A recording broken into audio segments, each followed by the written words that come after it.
Hey,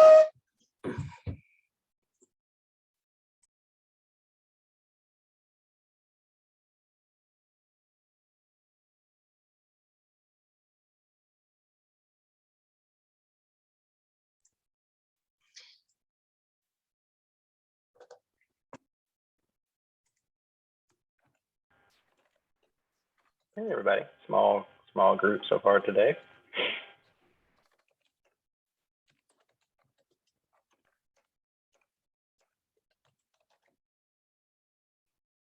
Jacob, how are you? Yeah. Hey, doing well, Julie. How are you? Good. First time I get to see you today. Yes. I'm going to let you go ahead and start, and then I thought if you would pull up and share your screen from the table, we'll kind of take it from there and kind of walk through that table like we talked about with some scenarios, and then get into roll if that sounds like a plan. Looks like we still have a few more people joining us, but everybody's coming on, looking good.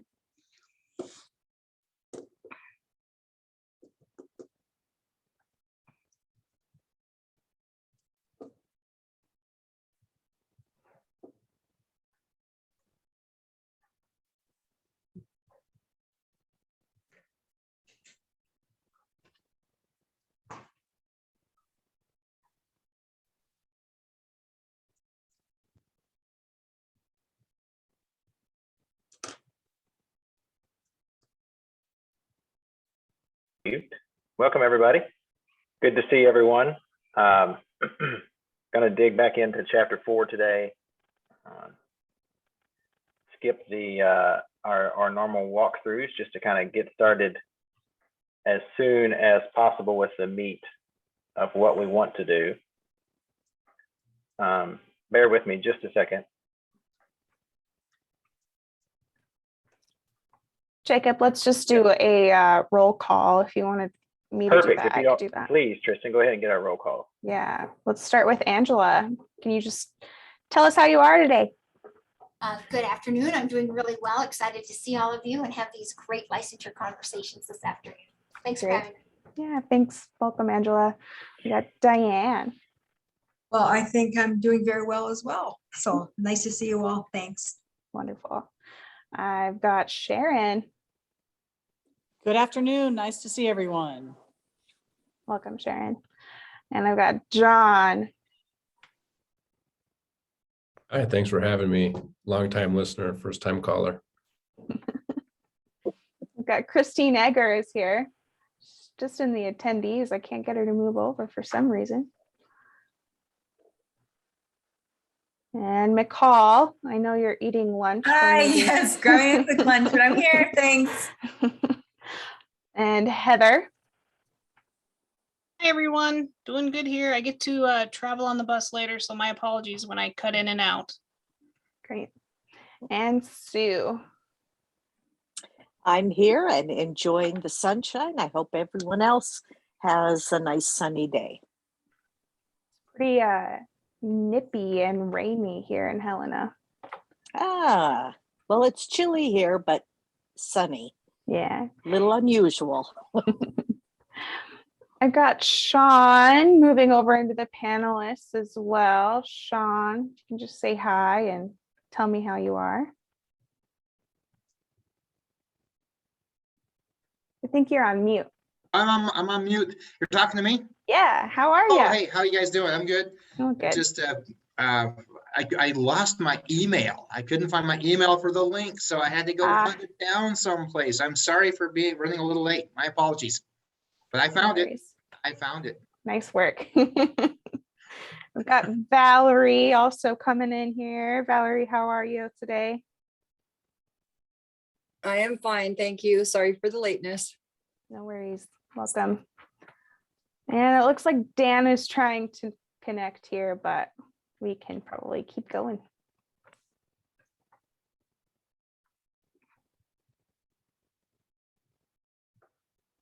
Okay, I'm going to share my screen, everyone. And let me tell you what you're looking at. You're looking at the basic certification chart. So if you can imagine, like, if we had a tool that was distributed to people to look at as to like, what does it take to get each license in Montana? That's what this would be.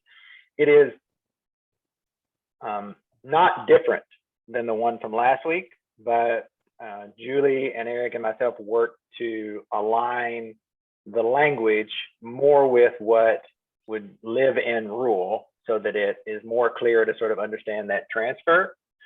And Sean, I noticed you sent an email. There was last week a little bit of a disconnect between what was here and what was in the red line. But that was in sort of transfer that happened. This chart that we would looked at last week is essentially the same. Nothing's been changed here. And so everything that is here captures the overall conversation of everything we've talked about to this point. Trying to break down barriers for teachers who may be coming from out of state, trying to break down barriers for teachers who are trying to get their first license, offering the mentorship for our teachers who are getting their first license, the praxis, which came from the praxis situation, which we've talked about so far, and came from our work group that we had way back in this process, if we can remember back when we were all young, that it could still be an option for teachers who are getting that first license, but we don't want it to be the only option. So last week we talked about this menu of options, which we lovingly referred to as a smorgasbord, which is built in here. So all of that is captured here. And we wanted to walk through this with some possible scenarios to help better understand what's happening, so you can see how it then would transfer into rule. All right. So Julie, did you want to talk through some of the scenarios or? Yeah, so I thought, Jacob, what I'd do is present a couple scenarios and then kind of explain, if you would then respond where that would put them in this column and what they would need, which column they would fall under, if you will, in the chart, and walk them and kind of explain what would happen for them. So I've got a couple of different scenarios, but I also encourage you all to be thinking of some scenarios that you might ask as well, so that we can walk through it. I think the intent is to try to understand you guys then, when someone comes in, where would they, of which license would they qualify for, and then how does it kind of roll out, so that when we get to rule, it kind of makes sense. And so Sean had made that suggestion. He said, it was really helpful for him to kind of take a look at the chart and look at rule. And then it really made a lot more sense when he was able to make those connections. So as we work through these scenarios, we'll try to give it a shot. So we'll just take a few minutes to kind of do that, so that we can kind of all be on the same page, so that when we go into the rule, we're kind of able to kind of ground ourselves from this chart.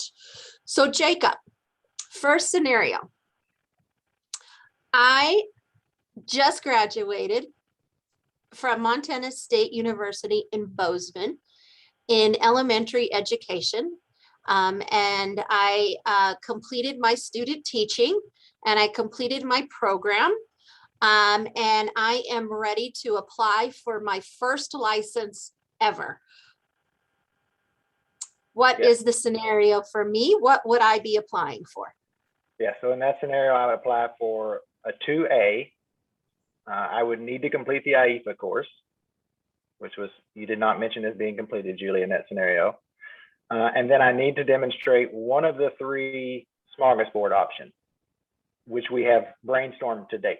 Let me be clear, 3 proposed options. And I need to do one of those. So it could either be the praxis. I could demonstrate that I had a 3.25 GPA or higher in my EPP courses, or if there was an option at the school I went to, some sort of passing score on a student teaching portfolio. One of those 3 is all I would have to demonstrate. And then I would receive the 2A license. Okay. All right. Second scenario, Jacob. I graduated from the University of Kentucky. I attended a EPP program there. I did a certified teaching experience, and I got my license to teach in Kentucky, and I taught for 1 year. Sean, I'll call on you after I answer this question. So I have a license in Kentucky. I taught for 1 year. I then in Montana would be eligible for the 2A license. And all I would need to demonstrate is my license from the state of Kentucky and my 1 year of experience. as well as pass the IEPA course and proof that I actually went to an EPP.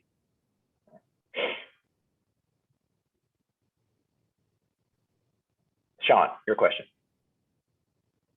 Yeah, my question was following that first scenario. Thank you guys very much for these scenarios. It kind of helps me work through this stuff. And this table really helps me work, have a better understanding of the overview. Then we tie it into the red line, and that's just really been super helpful for me. So with the first scenario though, they started a 2A, okay, and then after 2 years, it would be on to a 2B. Would that be correct then? That sounds like another scenario. So Sean, yes, what would need to happen then, someone who started as a 2A right out of an EPP, they would need to then complete their Montana Teacher Mentorship Program. Okay. And once they had done that, within 2 years, then they could be eligible for the 2B license. Okay, and that's where the mentorship comes in, is as they're in the 2A program itself, the 2A licensing, they would be a mentor. They would be in the mentorship program, and then that would get them into the 2B. Correct. Okay, great, thank you. That was my question. So Jacob, I Jewel. think it'd be good to talk about the Kentucky one too. What happens next after they get the 2A, but we'll let Jewel go ahead first. I so apologize for being late to the meeting. And so I am here and present. I didn't know if you got to the point. I just wanted to talk about the fact that we have had some discussions about making sure that teachers are encouraged to come from out of state and apply in a streamlined manner. So if they've even got 1 year of experience, that there is accessibility and the opportunity to apply in a method that makes it quick and easy, so that they are willing to come and become a part of our teaching workforce here in Montana. So I guess I just wanted to throw that out there, that we like that, less than 3 years experience, 1 year of experience coming into Montana, or being, out of an EPP program is very beneficial to the recruitment and retention. So anyway, I apologize for being late. I just wanted to throw that out there at the very beginning. So thank you. So Jewel, I think that was actually good timing, because the scenario we just kind of presented is similar to your comment there. So we'll kind of go back over it, Jacob, and then if you could explain what happens for this individual after. So I said, we have an out-of-state teacher who completed an EPP program and student teaching from the University of Kentucky. I don't even know if they have a teaching program, by the way, and if it's even good. But anyways, University of Kentucky, and I have a license from Kentucky, and I taught for 1 year. So which one do I apply for? And then what happens next for me? So you have 1 year of experience and a license in another state. You apply for the 2A. You'd be eligible for the 2A license. You can have that license for 2 years. In this scenario, I had 1 year already experience. I then would have 2 years of experience in Montana, which means I would be eligible for the 2B because I would have 3 or more years experience. It would be an automatic transfer up the path. Is there anything else I need to do in those 2 years? No. Do they have to complete the mentorship program, although they've just have 1 year of experience? No.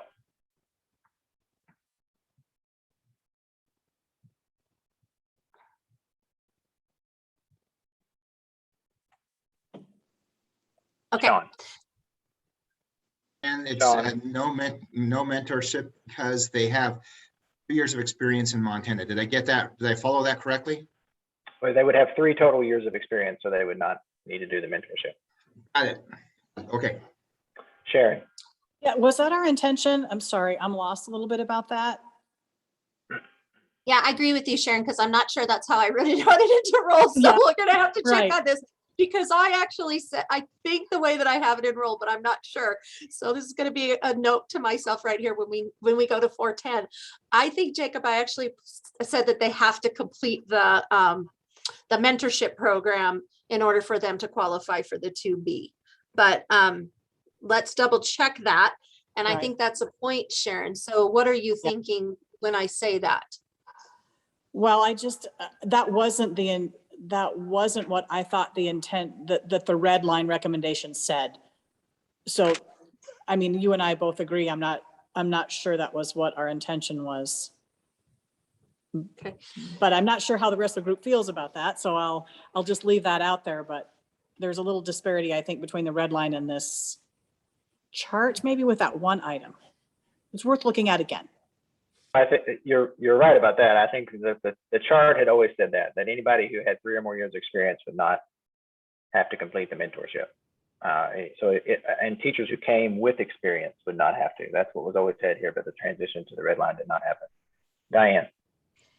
Okay, thank you. I just have a quick comment, and that is that I think there was some concern that folks who didn't get a job, they came in, they applied for a license and they weren't licensed, that then they may lose that license if they weren't in a mentorship program. And I just wanted to clarify my thinking on that was the mentorship program goes with the employment. And so the employment means you have the opportunity to do a mentorship program as a part of the licensure requirement. So that's what I'm thinking. And I don't know if that was what everyone else was thinking. So couple things here. Let's put the piece around the mentorship aside question, but let's talk about your scenario, Diane.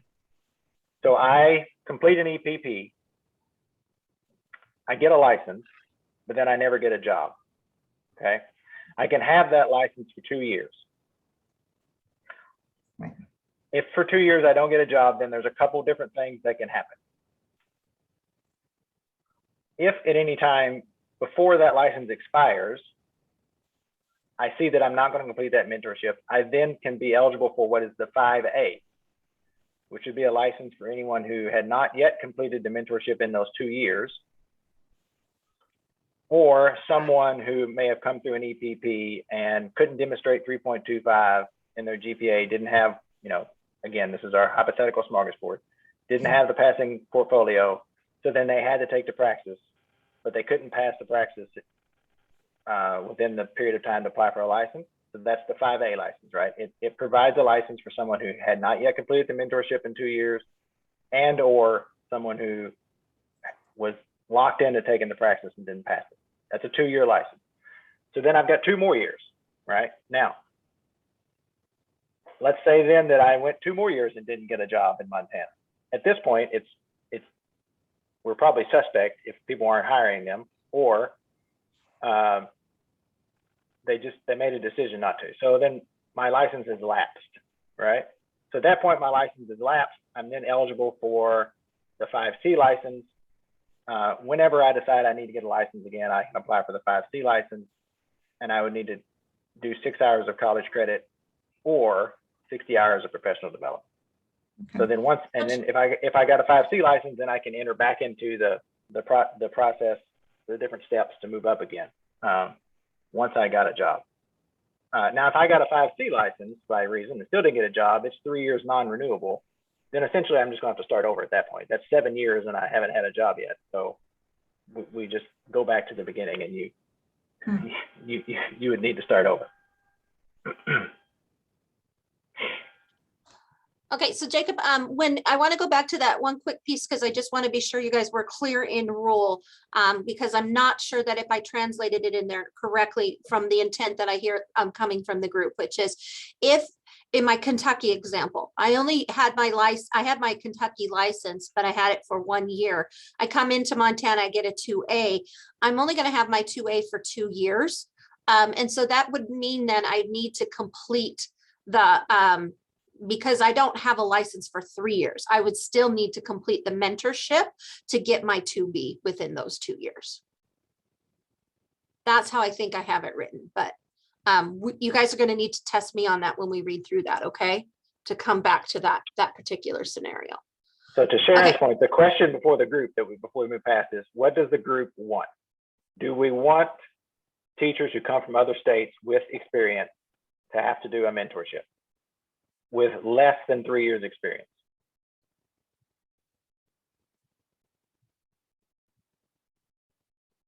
Christine. I don't believe that would be necessary. And if it is, the district would note that and take care of it.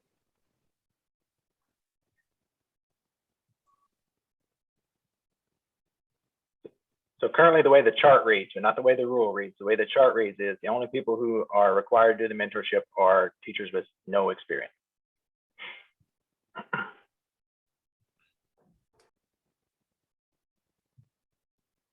John. Yeah, if we're going to have a strong mentoring program, and I threw myself for a loop for a second, so give me just a second to gather my thoughts. I accidentally hit unmute before I raised my hand, and I totally freaked myself out. So if we have a good mentoring program, it should be good for any teacher that lacks the experience.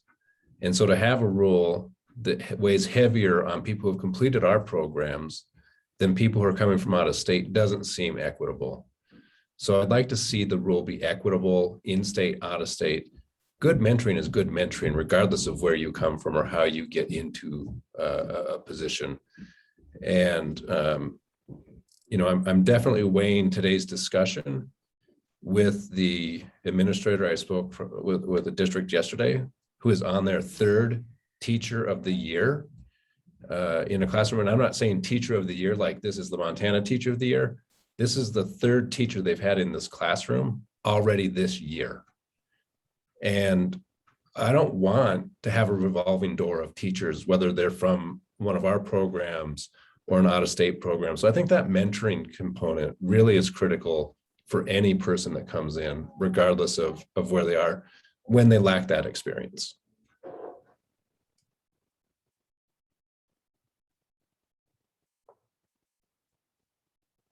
Angela, you had your hand up, and then we'll come to you, Sean. I just would echo John's sentiment. I think whether it's in the scope of 1 year and they're seeing that turnover to the degree that that district leader indicated to John, or whether they're seeing it year after year, I think that we have a mechanism in place here. And I want to thank all of you for the great time on this to mitigate some of that. And I think that that's a really good step in the right direction. And then the notion, I think, of also what he spoke to of requiring that mentoring component for our EPP prepared students, but not for someone who would come from out of state with the 1 year of experience. I think that I would agree with him there as well. And I think that just knowing how many teachers we lose in their first few years of teaching leads me to even further support a notion that we require the mentoring for anyone who would come in without 3 or more years of experience. So that's just what I would offer there. Thanks.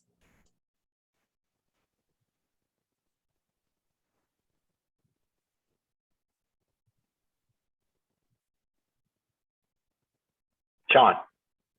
Okay, I think I'm echoing the same thing.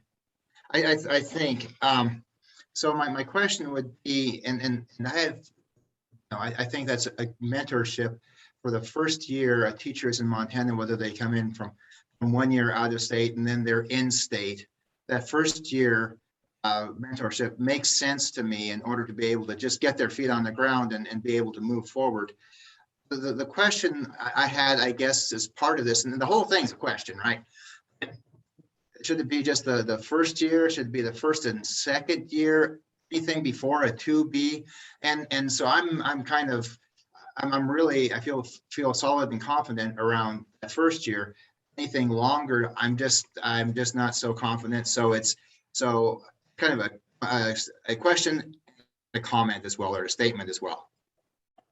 Yeah, Sean, that's a question I actually had too. I wasn't sure like how long we were even thinking about the mentorship or induction program. It was just like, well, if it is a year program, you know, for like induction and some mentorship, would we want 2 years just to be able to give a little bit of room there? But I don't think we've ever really defined really the mentorship in terms of timing, if you will. I think we've kind of left that open. Same question that you have. Yeah, I don't know that we have to define that here necessarily because it's a program that doesn't formally exist. So we would have to, it'll be move forward before it's developed. Diane. I'm going to strongly support what John and Angela have said. I think it's so important for our newer teachers, and I probably would go with 2 years if I had a choice, but I don't think that has to be defined now. But certainly free, quality support for teachers. I mean, when we see the turnover that's happening and knowing the state can't afford the turnover, and sometimes new teachers are reluctant to seek guidance from administrators or others because they're not quite sure how that works.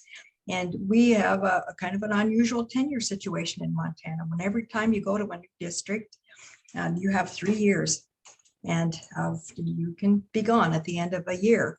And so I think we have to work real hard to make Montana a welcoming place. And the mentoring program that I'm envisioning isn't a punishment for teachers. It's something they will benefit from.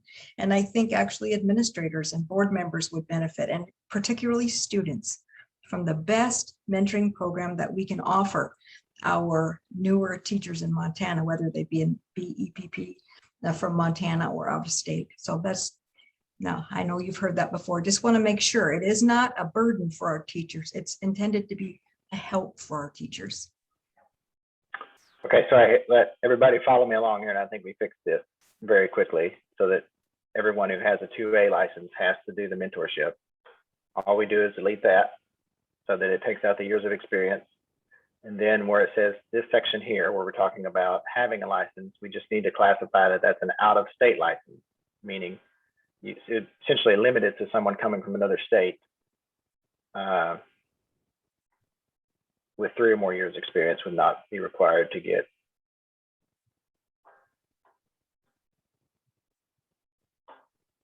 to do the mentorship program. Jacob, we have a question actually in the chat box from one of our attendees as well that I would like to present to the group before we move off the mentorship component. So this looks like this is a question from Dennis Parman. So here's a question to the group. Could someone speak to why licensure rules would require something that is already required in Chapter 55? Angela, would you like to take that one?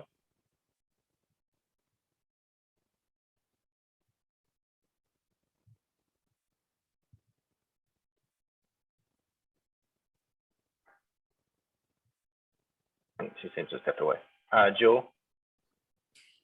I guess I will take a stab at it. That was a very, very lengthy discussion within this task force.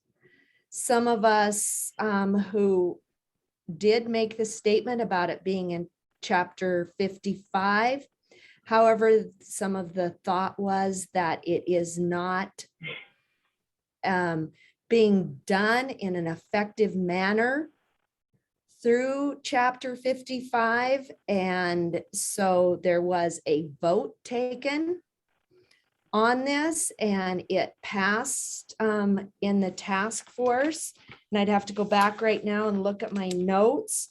I can't remember what that vote was for sure. It was very close. But there has been a lot of discussion surrounding putting mentorship as part of the licensing process. So I think that everyone on this task force feels strongly that mentorship and induction programs are very important for those wanting to be certified in Montana and within districts, making that program specific at the local level. So I think that that's the intent, is that the discussion, whether it's here or in chapter 55, that it does occur and is effective for teachers, for the retention of them in our profession. So that's my attempt to answer the question that Dennis has presented. Sean, you have your hand up. Yeah, I think, I guess in my mind, and maybe it's redundant, but, if it's part of the, even though it's in chapter 55, if mentorship is part of the pieces of the licensing aspect, well, it's important to go ahead and state that. And if this is a roadmap, that applicants know what's part of that roadmap. So that's kind of how I would see it. It's important that they be able to see it and understand what's part of the process. And from a process standpoint, strictly, at the beginning of our work, we put together a process to help us move forward on difficult decisions. Certainly the inclusion of mentorship was a well-discussed component, and through the vote that Jewel mentioned, it passed the process to include. So from this task force point of view, it is to be included in the recommendations that we put forth. Recommendations being the key. Okay, so Jacob, I want to do a couple other scenarios, but I do see some hands up, so I'm going to let them speak first and then we'll go to scenarios. Sorry. I think your hands are newly up. I'm not sure. I think Sharon's hand is up, new. Yeah, thank you. Another question that Dennis asked was one that I think we had asked before, and that was, is there a definition for in good standing somewhere? And I think this task force addressed that, but this is just kind of we can circle back and visit that, but maybe at some point there needs to be a definition of that somewhere. Yeah. Thanks. Yeah, I think especially when we say unrestricted license. I don't think I used the words good standing, but we did use unrestricted. So Sharon, I duly noted that as well. Thank you. Yep. Julie, can I Thanks, present Dennis. one more scenario before we move past this mentorship conversation for everybody or not? Yeah, go ahead. Okay, so here's a question for the group, and this is how it's written in currently. So we talked about someone who may have got a 2A, didn't complete the mentorship in the 2 years, they then can get a 5A. So the way this is currently laid out, someone could have a 5A for 2 years, and if they even still did not manage to complete the mentorship, they potentially could be eligible for the 2B without the mentorship. The thought being, they put 4 years into the classroom and they're still willing to get another license. Do we need to continue to put that on them to complete the mentorship? The thought process behind that being this: one, it seems like retention is not an issue if they've made it 4 years. And if we think about chapter 55, we should be pretty safe that it happened anyway. But the question is that what we want, or do we want someone who had a 5A to have to prove that they did the mentorship, even though they may have been in the classroom for 4 years, to move to the 2B? Is that passed, followed? It's sometimes hard to see just talking through it, but.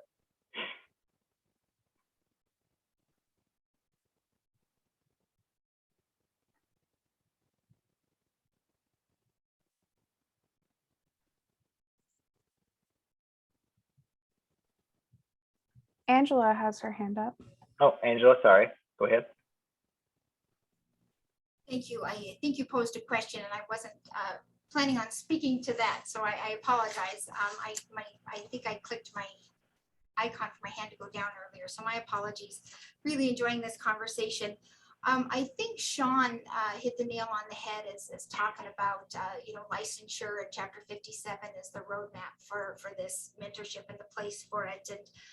And I think also I would add to what he already said and point to the licensee and their role as an educator in that part of the process. I mean, recognizing that it's not just the district's role to ensure the mentoring program, but also the new educator's role to engage in and participate and complete that successfully. So I think that that's part of my thinking, Dennis, and how I got to that place. Secondly, when I originally drafted up kind of a markup of the class 2 license and presented it here, I think it was originally in there as 2 years. And so I think that might get to something that we talked about earlier, Julie, as far as the length.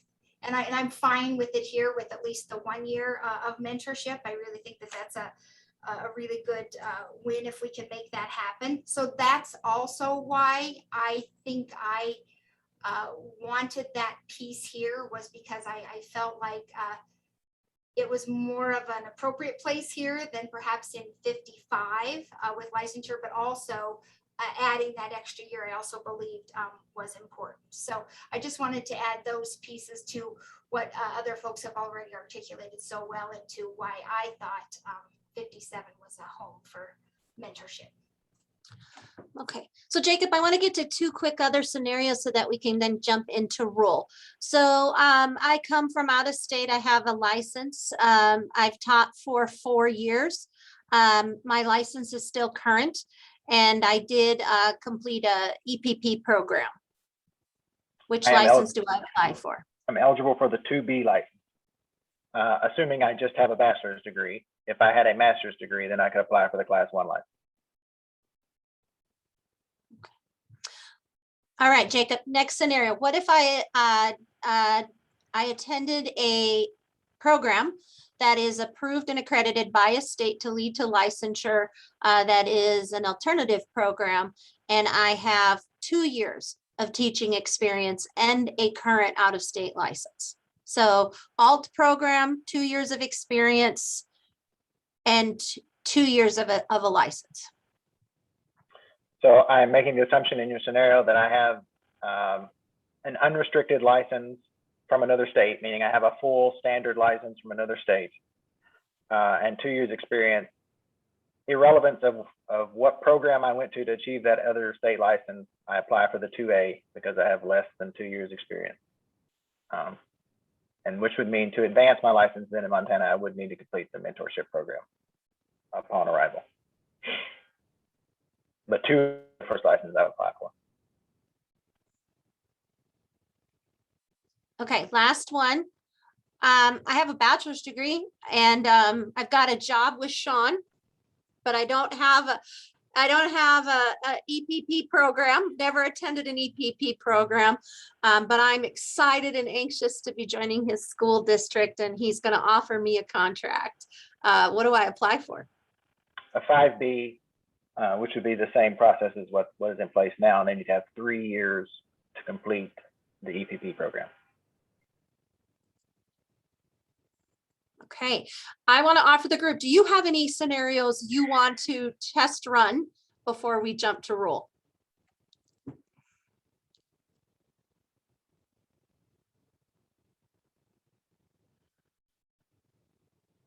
Val.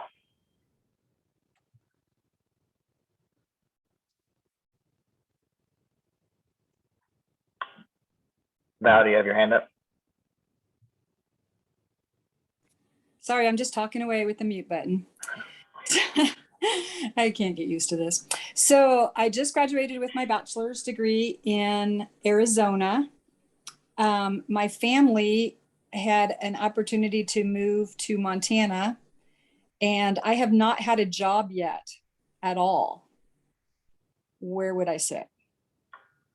So you completed your bachelor's degree and an EPP, so you went through a teacher preparation program. Yes. So yes, so you're looking at the 2A.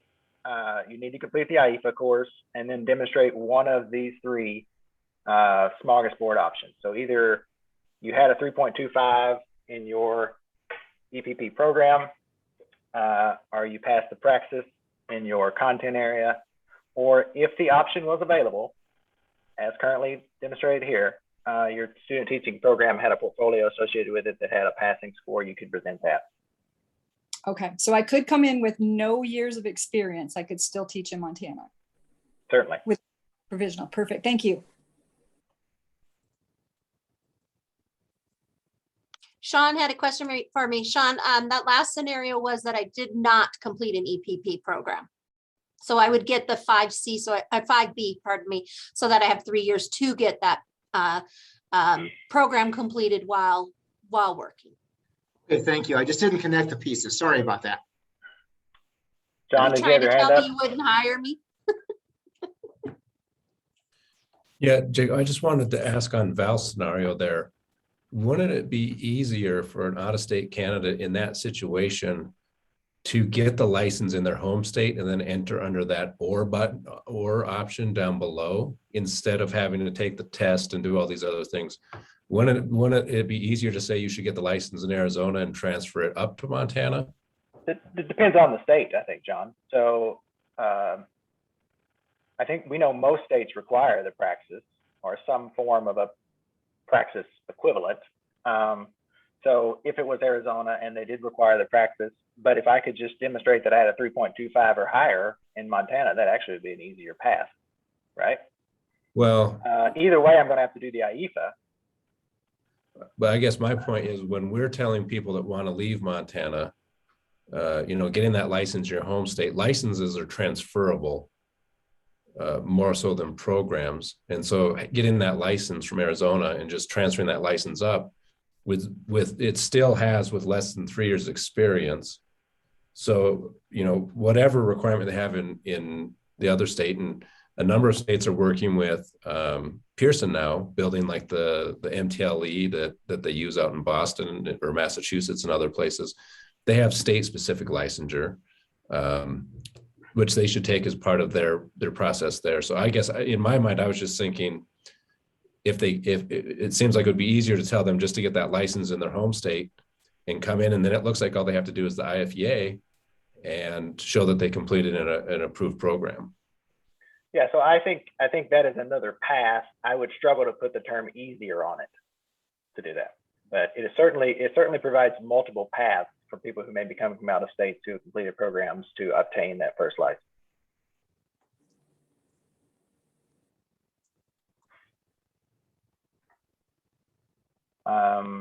Heather and then Val. Okay, so a scenario that I have a question about. So I come from Tennessee. I taught there for 5 years, have a full license from there, but it's been 7 years since I have moved to Montana and I want to start teaching. I have completed the IEFA course. Yes, you're eligible for the 5C. Prior to getting the 5C, you would have to demonstrate either 6 hours of college credit within the past 5 years or 60 hours of approved professional development activity within the past 5 years. You then could teach under the 5C for 1 year. And given that you already had 5 years of experience after 1 year under a 5C, you could move over to the 2A. Thank you. All right. Valerie? So my comment was from the previous statement. So I guess my thought is if I was, like I said, if I was moving to Montana and I knew I was not going to teach in Arizona, I feel like I just wouldn't want to get licensed there, I guess. I mean, maybe I should just in case Montana falls through and I have to go back to Arizona. But that was my thought, is why I wouldn't want to just like go through all the licensing procedures and then come to Montana and redo all the procedures again. I mean, background, you know what I mean? And you wouldn't have to. So you would Yes, have, and you would have that's that option. That's what I was looking for. Thank you. Sean? Just really quickly, just knowing that there's multiple pathways, that's a great thing. So speaking, Val, to your question, your scenario around that, just knowing there's multiple pathways is a wonderful deal. So thank you. That's all I wanted to mention.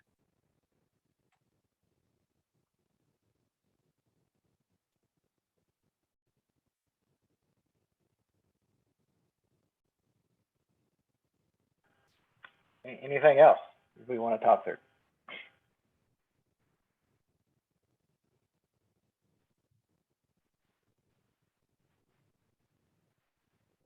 So I'll hand it over to you, Julie. A couple things that I think I'd certainly take away from this conversation. We'll need to be sure we define unrestricted in good standing somewhere if this moves forward. And then it sounds like, I'm not 100% certain, but it sounds like the mentorship program may need to be defined in 102 somewhere as well or something. That's exactly what that means.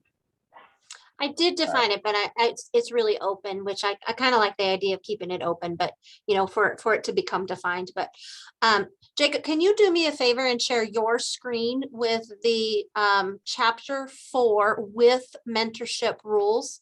And I think that's where we'll go. You guys, I just want you to know I didn't do much editing and work in the one without the mentorship. It's kind of right now archived, if you will, given that we're focusing on with the mentorship built in. So I just want to note that for you.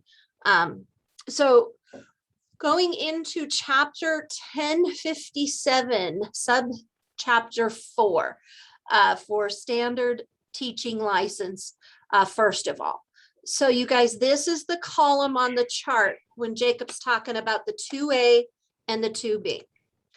So it starts off kind of just first laying out the groundwork that a class 2 license is for those who hold a bachelor's degree from a regionally accredited college or university and have completed an accredited professional education program, including supervised teaching experience, as defined in ARM 1057-102. And so that then goes to number 2.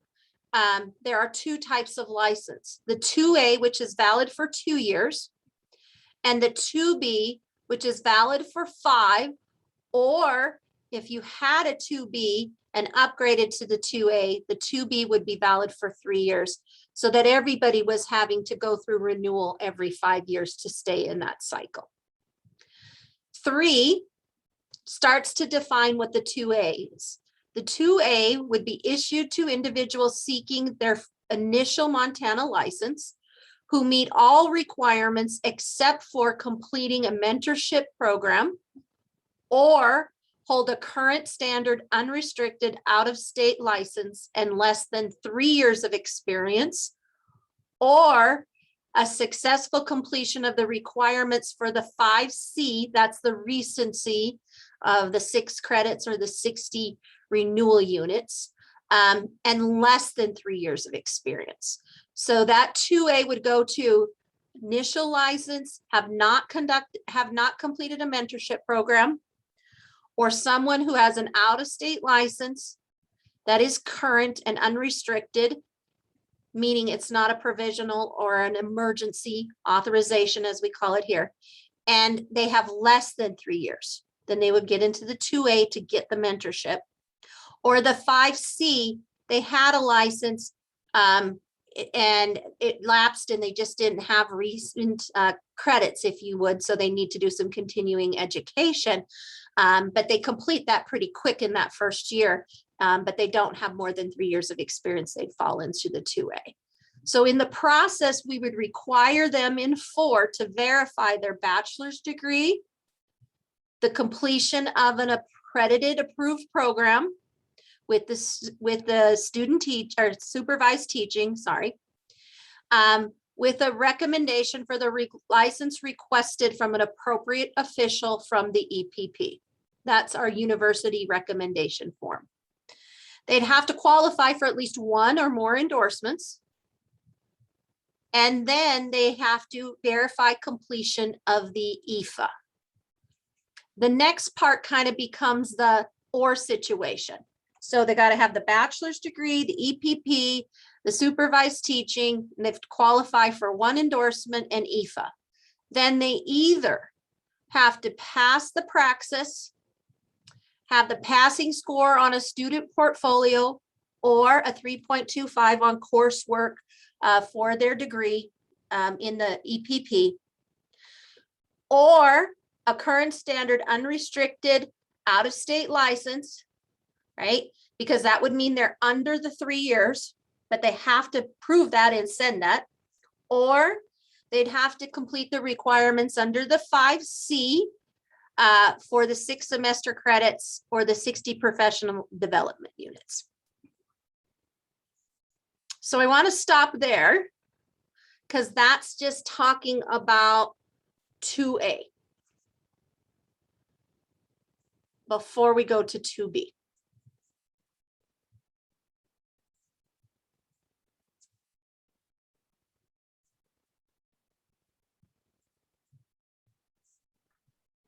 Angela has her hand up.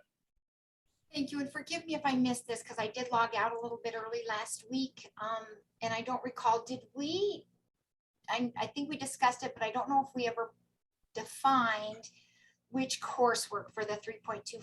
Was it program specific? Or was it overall? And do we need to define it here? We probably do need a definition, Angela. Kind of where it left off, it was, I don't know that we came down to a firm answer, so I'll try to capture it. So I would say, no, there was not a, we voted or came up with something, if you will, and made any recommendation. But what the group had mentioned, if I recall this, and you guys check me on this, is they wanted it to go beyond just content knowledge. So not just GPA in the content knowledge, and not GPA for your overall degree, but rather coursework that leads to your degree. So it could be methodology courses, it could be the content courses, but it's the required courses that an institution would demand of you in order for you to get that endorsement.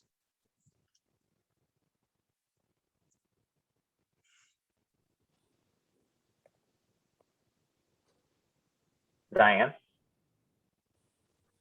I would like to listen to and hear some opinions on the 3.25 as opposed to a 3.0. I mean, that's just my question to throw out for discussion.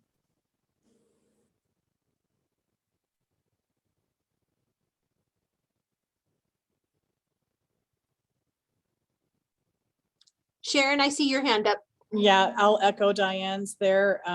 I'd like for us to consider that, but also Julie, when you're talking about all of those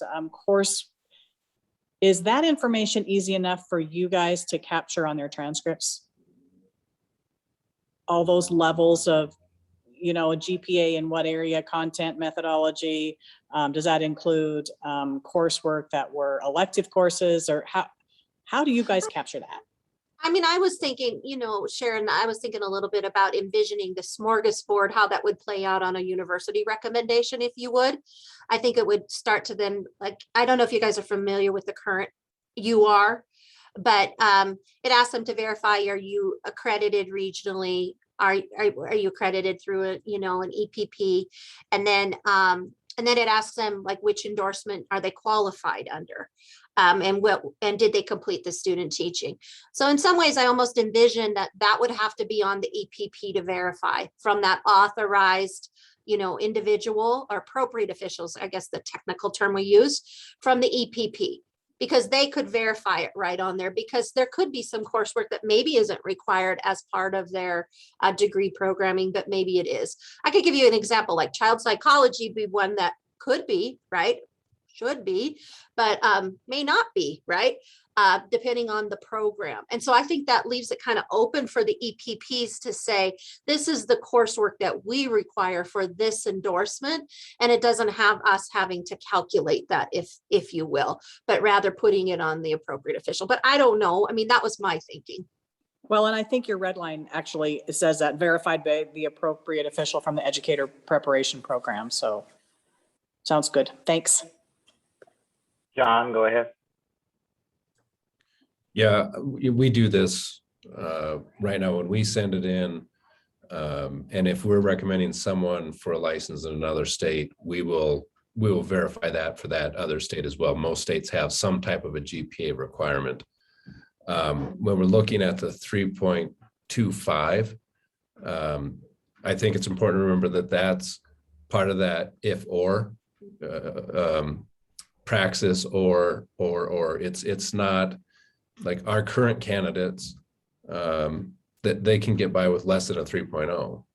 And so it's not changing the bar on what someone could come in with a lower GPA. What it is giving them an option out of the praxis if they have a higher GPA.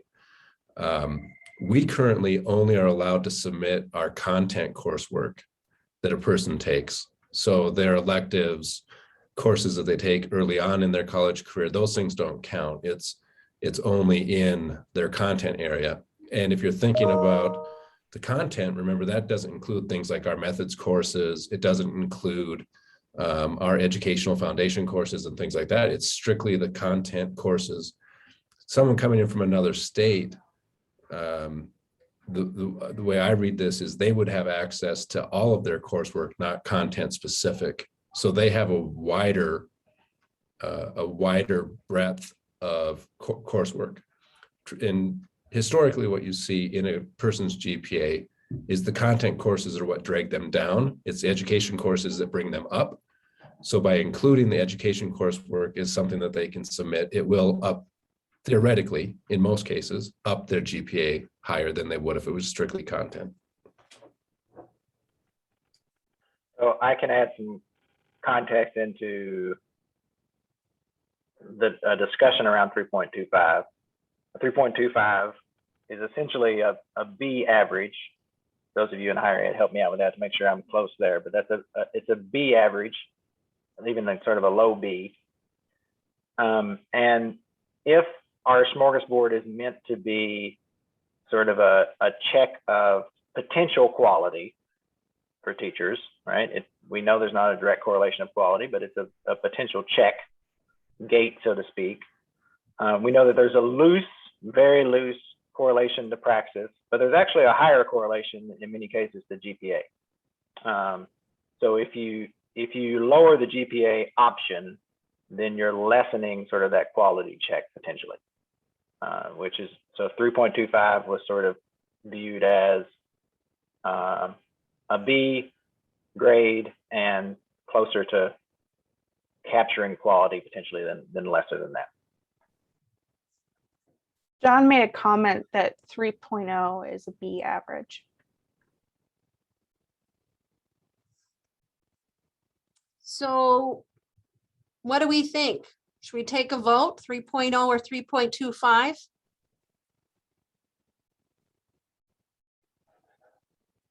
And when we say coursework, we're talking more about what John is talking about, the content and the educational coursework, the foundations of ed, the methodology courses, those courses as well.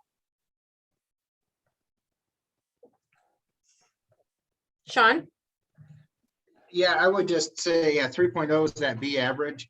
In my mind, 3.25, 3.0, they're all sitting there at that B average. And I don't think we should consider 3.5, but I would ask the question, why not 3.5 or something? It's still within that kind of B range. So I'm not saying anything really, but I'm happy either way, 3.0, 3.25. Below that, I don't feel comfortable with that.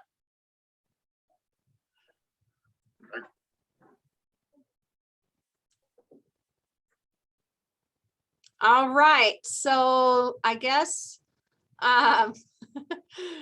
we probably should make a determination. Does anyone want to make a proposal?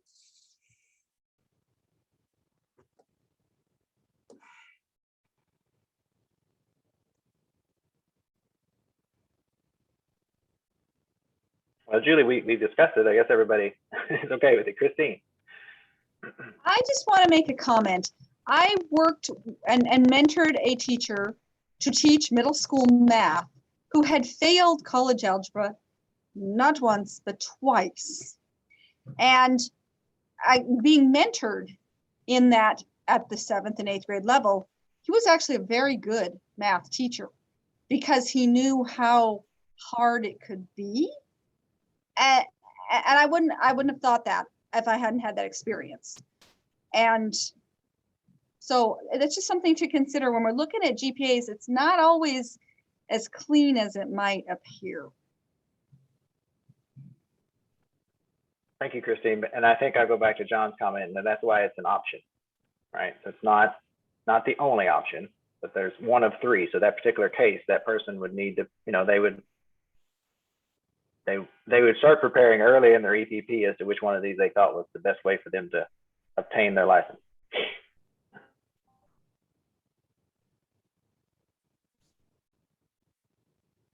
Angela? I think Christine just really hit my feelings right on the head. I think sometimes the teachers who struggle the most to become teachers become the very best teachers. And I'm certainly not saying that somebody with a 3.0 is somebody who's struggling to become a teacher. But I think let's create an opportunity, a pathway there for those folks who might not test as well and who might not have an opportunity at a portfolio. So I would entertain that. I guess I would make a motion that we consider the 3.0 as that option. I second that. Okay, Jacob, over to you.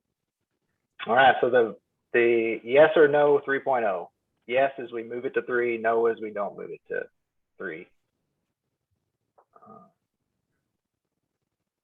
I'm going to stop my share for just a second, everybody, so it makes it easier to see the screen.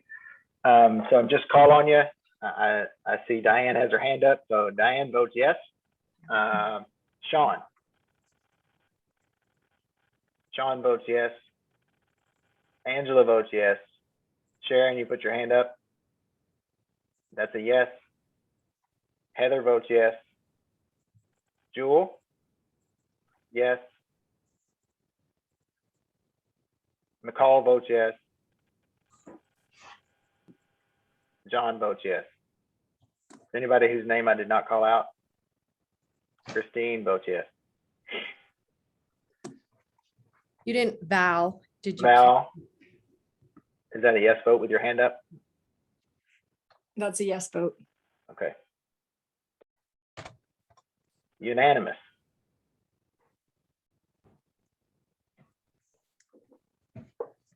Right.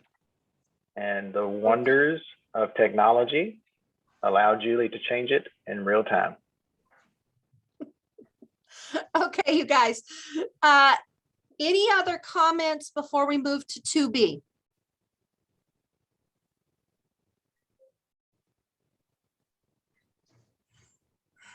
Sean? I've got to run, you guys. Thank you very much. I just wanted to make this seem like a good break. I think thank you guys very, very much. I think it went really well today. I feel good, really good about this process. Taking a look at the table, the roadmap, and then moving that back into the red line stuff. So I just wanted to say I really appreciate your efforts today, and you guys have done a great job. Thank you so much. See you later. Have a great day. Let me know if we continue on. Okay. Thanks. Okay, bye, Sean. Okay, so moving to 2B now. Okay, so just up just a little bit, if you don't mind, Jacob, to 5. That's where I think that's where we start. A little bit more. There you go. Perfect. Thank you so much. So the 2B would be issued to individuals who seek their Montana license, who meet all licensure requirements and have successful completion of a mentorship induction program as defined under ARM, or a current standard unrestricted out-of-state license and 3 years of successful teaching, or successful completion of requirements for the 5A and 5C and 3 years of experience. So to obtain the 2B, you would have to provide verification of your bachelor's degree, completion of an accredited approved EPP, including your supervised teaching experience, qualification of 1 or more endorsements, verification of the ETHA, and proof of either successful completion of a mentorship program or a current standard and unrestricted license and 3 years of experience as documented on what we call a V, a verification form that's completed by an out-of-state accredited P12 school employer, or successful completion of the requirements of 5A and 5C license and more than 3 years of experience. The 2B license is renewable, and if it's lapsed, you can reinstate it by taking 6 semester credits or earning 60 PDU units or PD units. I don't know. There's a new acronym. Watch out. So I'm not sure here, guys, if we've written this in a way that captures what we're talking about with the mentorship from the 2A to 2B, but I think so, because you have to complete the credited, the EPP, or you have to have a current license and 3 years or more. Or you have had to have gone through the 5A, which was you needed to complete the mentorship or the praxis, and you needed to do recency for a 5C, and you still had to have more than 3 years of experience. So I think that the way that it's written is saying that you have to have the mentorship, but it doesn't define how long. It's just saying when you complete it, then you qualify for the 2B. But in order for you to meet little 2, I guess Roman numeral 2 and Roman numeral 3, you have to have more than 3 years of experience for both of those. So there is the one question that we didn't really answer before here, that the way this is written, it requires a person who got a 5A to do the mentorship. So conceivably, I could do 2 years as a 2A, not get a mentorship, 2 years with a 5A, still not complete my mentorship, and then I wouldn't have a license. Except I think with this, Julie, we have to look down. I think there still would be a way essentially that to keep a license, because what would happen is my 5A would lapse. I then should be eligible to get non-renewable. It's non-renewable. It's not renewable. But I should be able to get the 5C then, right? Like I could do the 5C requirements, just get a 5C and still continue through. Like I wouldn't be kicked out of the profession.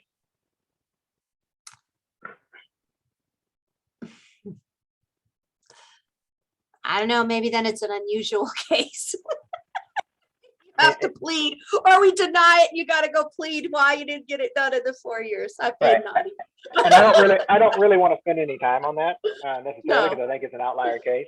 But I just think that's the way this is written. That you could have someone who did that, but I actually think there's still workarounds that they would be okay. I tried to put successful completion, if you will, meaning you have to complete that requirement. So I think the way we have this written, if you have 1 year or 2 year experience, you can't get that. You're still going to have to do your mentorship. You got to have 3 years in order to get over here to the 2B, or you've got to have, for example, everything, and you did a mentorship program either in a year or 2. Then you could qualify for the 2B. Okay, I open it up for discussion, what we're thinking about for the 2B.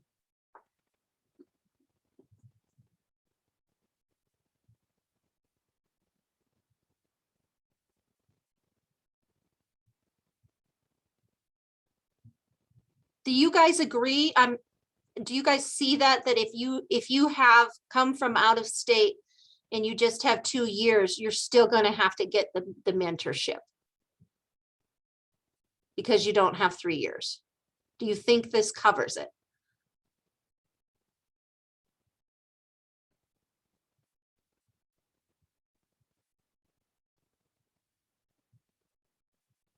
Okay. All right. Okay, so that's kind of what we've got for 4A and 2A and 2B under 410. So I think before we move on, I guess I would propose, how do you guys what process do you want to take? Do you want to kind of take a vote overall for chapter 4, or do you want to take it subsection at a time? Or we could also kind of do it by standard teaching license 1, 2, bucket it, and then by provisional, class 3, class 4, we could separate those. Jewel? Yes, I'm also just wondering, do we have to define mentorship or what that means? Jacob, can you pull up for me, please, the red line versions for subchapter 1?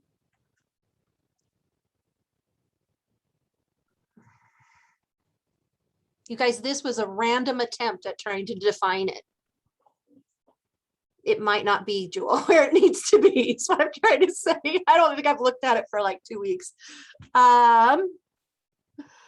Please tell me it's in there.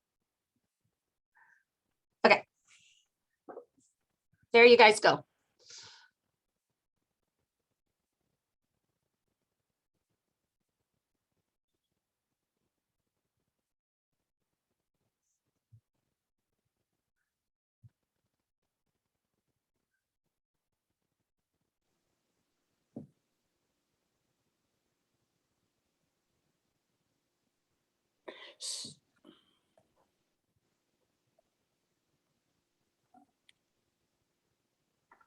So Sharon, you just raised your hand. Let me ask Christine, did you have a comment that relates to this, or because I'm assuming Sharon's is about the mentorship? Yeah, so my only question there was, yeah, you've highlighted the word initial. So if we call it initial here in the definition, that doesn't necessarily meet, correct, the scenario where a teacher came from out of state and had 2 years of teaching experience. Are we calling them an initial license holder? Are we? Well, wait, I guess they'd be an initial license holder of a Montana license. I don't know. Help me out with that. I'm fuzzy on that one. So nope, you'd be right there, Sharon. So it would need to either say initial Montana license, or it would need to just say license holders. I don't know. Because it doesn't qualify, because it's not, even if we say initial Montana license, there's still that piece around, yeah, but if you have more than 3 years, it doesn't fall in here. So maybe there shouldn't be, maybe we shouldn't put that in there. Mentorship or induction means a program of continuing professional development that meets the requirements, and take that whole part out of there for initial license holders, maybe.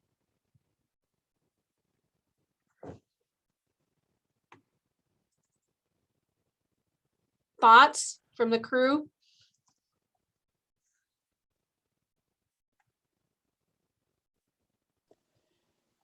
I guess sorry.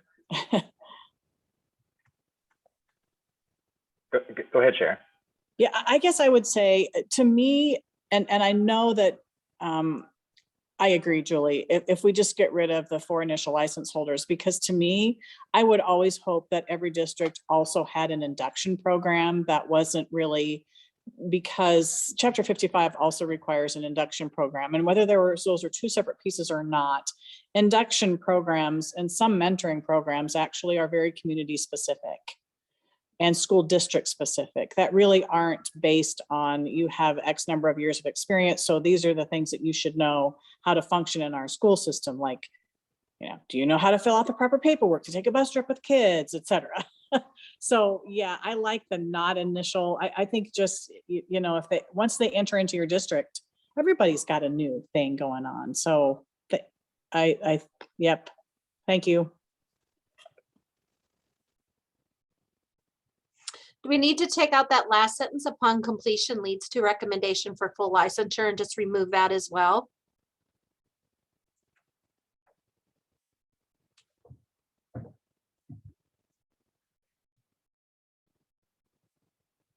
Okay. All right, you guys, I see some heads nodding, so I'm all about making things shorter. Okay. All right. Jacob, let's go back to 4 then again. I think what I'm going to do, I'm going to propose to you guys, we'll kind of take a look at the standard teaching license. We got to look at the endorsements. And Christine then had a comment, 1. I think, real quick. Christine, I don't want to go past you. Okay. I just wanted to discuss the praxis piece again. Specifically after Julie gave us some great examples for licensure in other states. And then I asked her about a couple others, and Alaska has a really nice alternate choices of things you could do instead of the praxis. I believe they had 17. They had 17 different ways, praxis being one of them. And there were 8 state tests that were on there. And I just really felt like that's more what I thought we were looking for when we were looking at alternates for the praxis.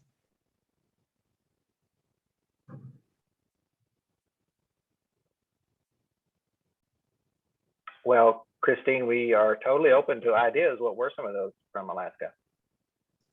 Sure, I took some notes. Okay, they had the basic competency exam, and then they gave their cutoff scores. The Praxis, the CBEST, the West B, the National Evaluative Series, the ACT and the SAT, the GRE, the PAPA, Pre-Service Academy for Academic Performance, and the CBASE. Now, I didn't know what all of those were, but then the states that they used theirs and said they were fine were the Alabama Works Key, the Florida Teacher Certification Exam of General Knowledge, the Georgia Assessment for Certification of Educators, the Illinois Assessment for Testing Educators, the Michigan Test for Teacher Cert, the New Mexico Assessment for Teacher Basic Skills, the New York State Certification Academy of Literature Skills, the Oklahoma General Ed Test, and then they also had one called the CLAST.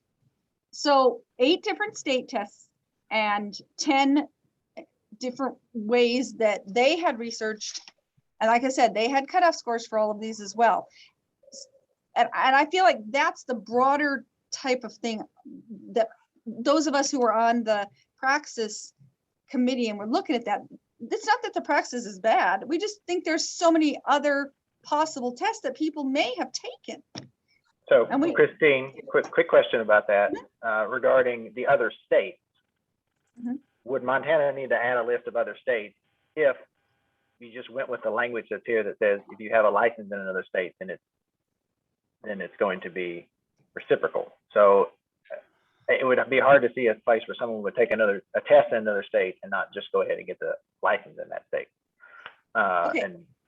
And I agree with you, but there are other things here. I'm just saying we could make the choices instead of just the Praxis. Okay, so possibly the 8 because you'd assume that they would have the license from those 8 different states if they took the test there. What about the other 10 options? Eric, you have your hand up? Well, I mean, could you just put a few words of general guidance? You could say something like the Praxis and or an equivalent competency assessment reviewed and approved by OPI and the Board of Public Education, or just kind of leave a door, like there isn't an alternative now, but leaving the door open to a future assessment that could be an option to the Praxis.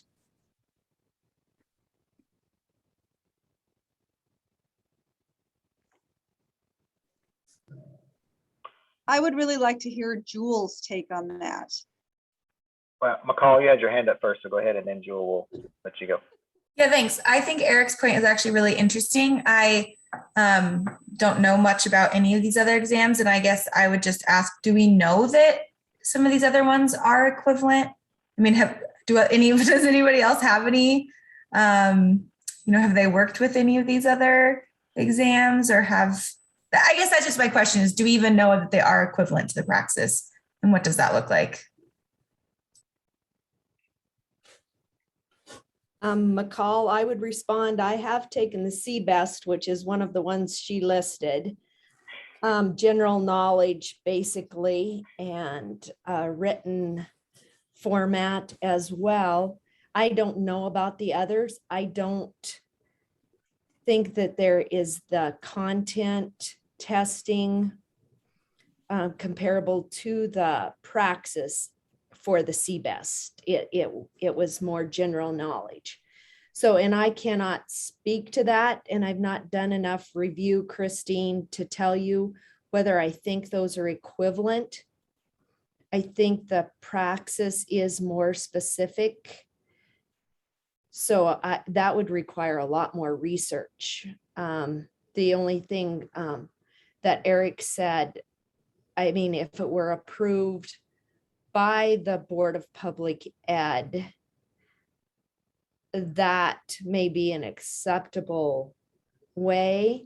But I think that because the Praxis is a national test, it has more validity than a lot of them that are state specific. So that's where my concern lies.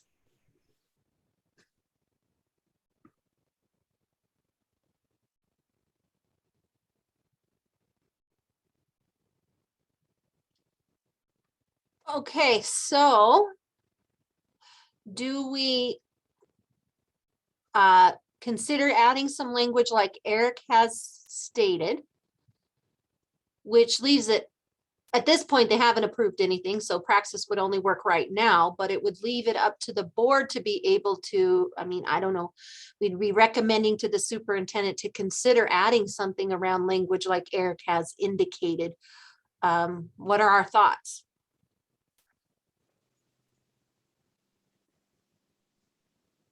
Sharon. I think we were tasked with putting a recommendation in and not to put further decisions on the Board of Public Ed or even the Office of Public Instruction. So I guess I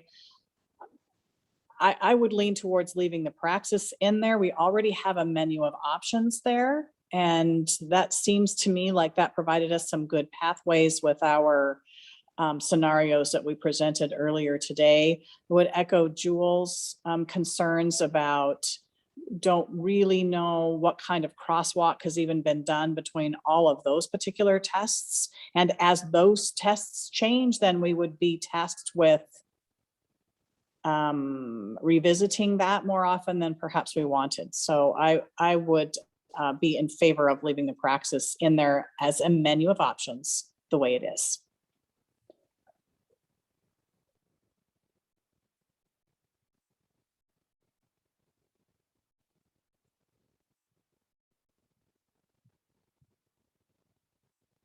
Other thoughts? Do we want to take a vote? And we could kind of propose maybe some language to consider. Well, let's Eric. decide if we like this as is or if we want to change it first. Okay, go ahead, Jacob, over to you. So that's the question. This section right here, do we like it as is? Or do we want to change it? That's our first decision. I move we keep it as is. This section. All right. So Cheryl has moved, we keep it as is. I'll second. We've got a second on that. Okay, so I have to stop my share again so I can just see the screen. I'm going to call on you. You can just say yes or no. Yes is voting to keep it as is. So Angela. Yes. Okay. Jewel.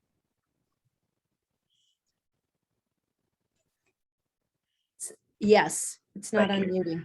Sorry. Diane. Yes. Christine.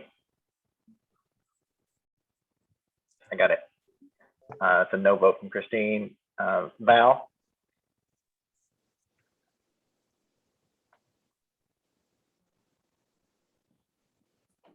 Val, you're muted if you're trying to speak. Sorry, yes. Okay. And Heather. Yes. Okay. Heather, is that your phone, the 40 that's called in, or is that someone else I didn't call on? It is. It's probably my phone. Okay. All right. Just want to double check that. So, okay. Tristan, did you get that captured? It seems like we had a consensus to leave it as is. Yeah, I've got it. And we only had one no vote. Thank you, everybody. All Okay, right, Julie, can we going back to us. Okay, so let's go back to chapter 4. And what I want to look at, guys, is I want to propose kind of maybe like a full package around. Let's take a look at 411, which relates to a class 1, and then 412, which is the endorsements for a class 1 and 2. And then let's kind of maybe make a vote on that all together, if that makes sense. Does that sound good? Those all together, and then we'll kind of separate out class 3 separately, which is administrative, and then we'll separate out provisional separately, and class 4, which is CTE. So moving on to the professional license, you guys, basically this is just language cleanup here. It's saying for a class 1, you got to be eligible for a 2, everything that's in a 2, and you have to have a master degree and 3 years of experience, or, and we move this over here, you could have, instead of a master's degree, you could be certified national board and 3 years of experience. It is renewable. And if it does lapse, you can get 6 semester credits and or earn 60 PD units to reinstate your license. So that is the class 1. Any questions on that part?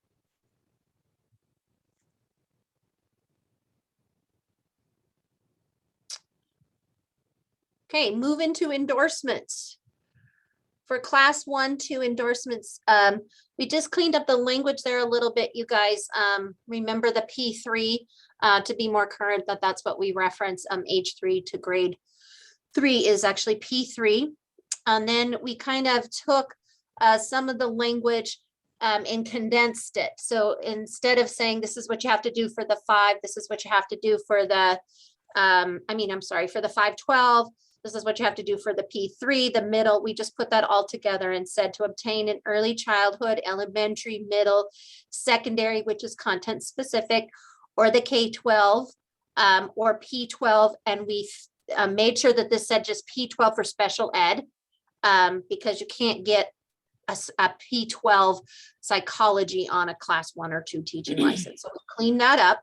An applicant must provide verification of the accredited EPP at the grade level identified, including their supervised teaching experience.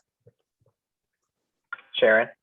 Okay, and I should have asked this earlier, back on, if you could scroll back up, it was where we were talking about the 60 renewal units or the 6 semester credits. And I know I was part of this before, and so I apologize for not being clear about that. When we said and or, is this clear to the OPI when you guys are trying to process that what what we really meant was a possible blend of 6 semester credits and 60 renewal units? I mean, does this language leave that open for someone deciding, let's go with 3 and 30 instead? Does that need to be clarified here, or is this enough? Let me pull up really quick here, Sharon, just to see how it's listed in renewal units in chapter 2, just really quick, just to maybe see that as already clarified there and the language is a little bit clearer.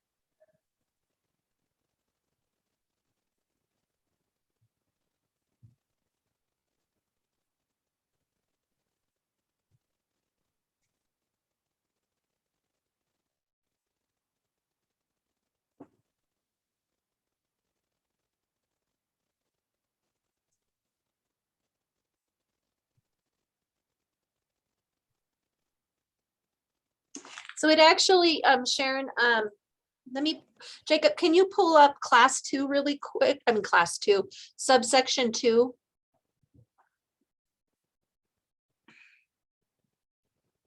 So they do like an equivalent thing. It says that like a renewal activity is equivalent to the following renewal units. So it kind of like then equates it out. It's on 215. So that's kind of how it reads right there.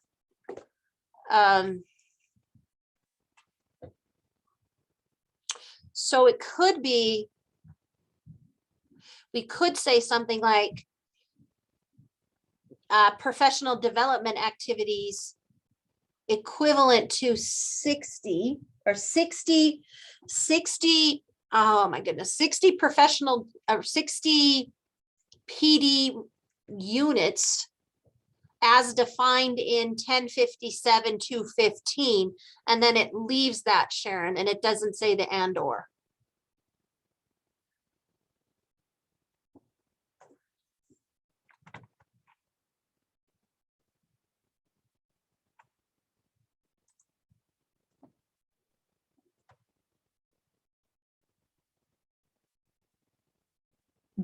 Julie, is that, again, going back to her question, if this is in section 4, will that be clear to everyone or easily understandable that it can be a combination?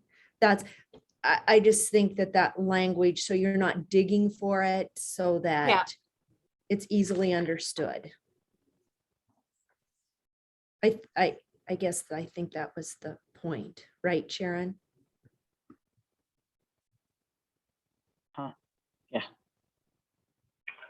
I mean, really, and what Julie's saying is if you just say 60 professional development units as defined in the ARM, and while I hear you saying, Julie, nobody wants to dig for it, that implies both, because you could do a mix of college credit or because of the way it's written here, right? Because one semester credit is 15 renewal units.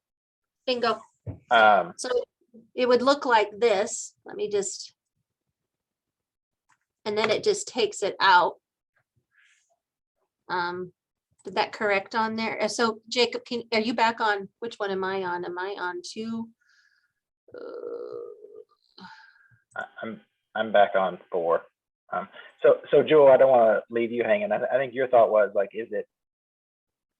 are we worried about the burden that someone will not understand exactly what a professional development unit is because they won't take the time to go to 215?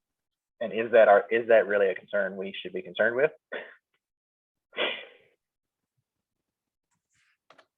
I'm not sure. Again, just making the process accessible and easy to understand. Again, so I guess that's for everyone to determine. I would argue that the ARM itself is not easy to digest, and that there are client-facing documents to be developed that put this into more layman's terms than just this. Agreed. Okay, so I tried to fix it just so it'll be clean. Did you see that, Sharon? It just means I got a little bit of cleanup other places, but yeah. Because it's defined in there and it can be a combo of any of that. Just has to add up to that. Which is how it was written before. Right. Okay. Yeah. Which keeps it simple, right? Leaving it. Okay. All right. So then any thoughts or questions on the endorsement piece? Jacob, you just want to scroll down towards the end of 4 and so that folks can see that ending there. This just talks about you must submit your university recommendation that shows that you have completed the program for that endorsement from your appropriate official. And then this kind of leaves you guys the part about the special ed piece. Applicants who have completed an accredited EPP and hold endorsements in specific disability areas may qualify for special education P12 endorsement in hearing and vision upon verification of program completion and proof of a minimum score on the praxis or proof of a passing score on a student teaching portfolio verified by the appropriate official or proof of the GPA. So I just kind of added that in there. I don't know if we want to leave that in there or not, because this is specific to endorsements for special ed that are not in Montana, that we don't offer here for particular disabilities like early childhood special ed, autism, hearing impaired. So we could leave it just as the test, or we could put the smorgasbord. I think options are still good, but are you going? Yep, that was my next one, the 3-point. And I read this again as the burden lies on the applicant and their program to sign off that you meet a specific endorsement, right? And then the Montana would accept that, essentially, right, Julie? Yep. Okay, so I'd like to make a proposal that we take a vote on approving the recommendations for this to the superintendent for the class 2 and class 1 license, which would include 411, 412, and 413. That this would be the recommendations of the rules that we'd put forward. It doesn't include 413. That's the administrative license, right? Sorry, for what did I say? 410, 411, and 412. Anyone like to second that motion that we do that?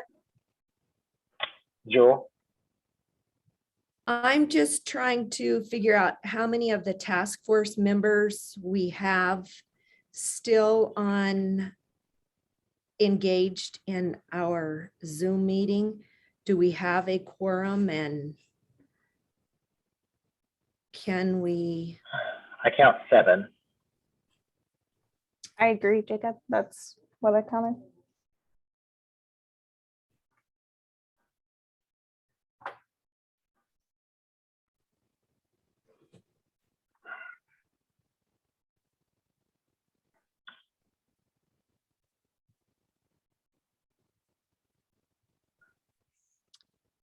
It's up to you all. What would you like to do? Would you like to hold off on doing that, or would you like to take a vote? You do have a quorum.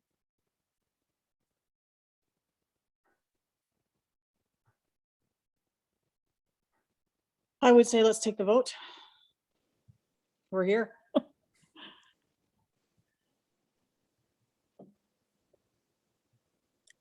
So I'll second it if it hasn't already, has there been a motion made? Maybe? Julie made the motion. Christine, you unmuted. Do you have a comment? I was just going to support Sharon and say we're running out of time. We Yeah. don't have that luxury. So I would make the motion or second it if it's been not made yet. Angela, what specifically do you need to see here?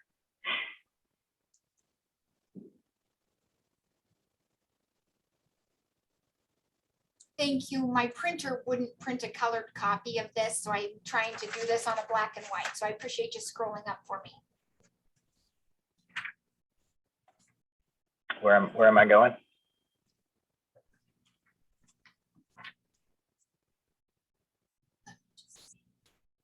Just to the endorsement section.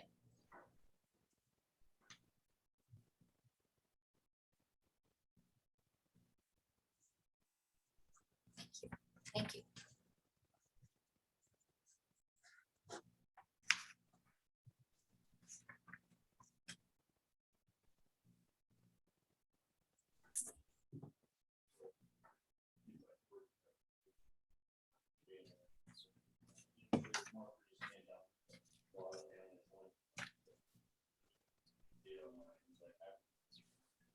Or something specific here, Angela, you wanted to look at?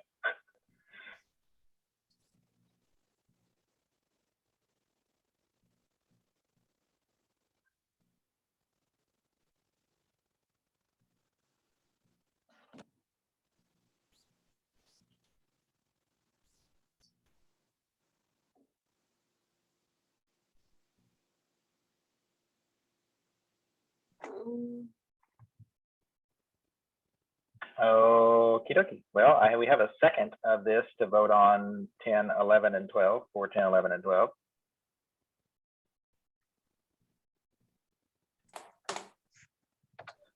So I think we should be ready to go. Was there anything still lingering there, Angela? No? Okay. Okay. Yes. Move forward. No, don't. All right. So Sharon, you seconded it, so you're good. Angela, McCall is a yes. Angela, yes. Jewel says yes. Diane says yes. Christine says yes. Val?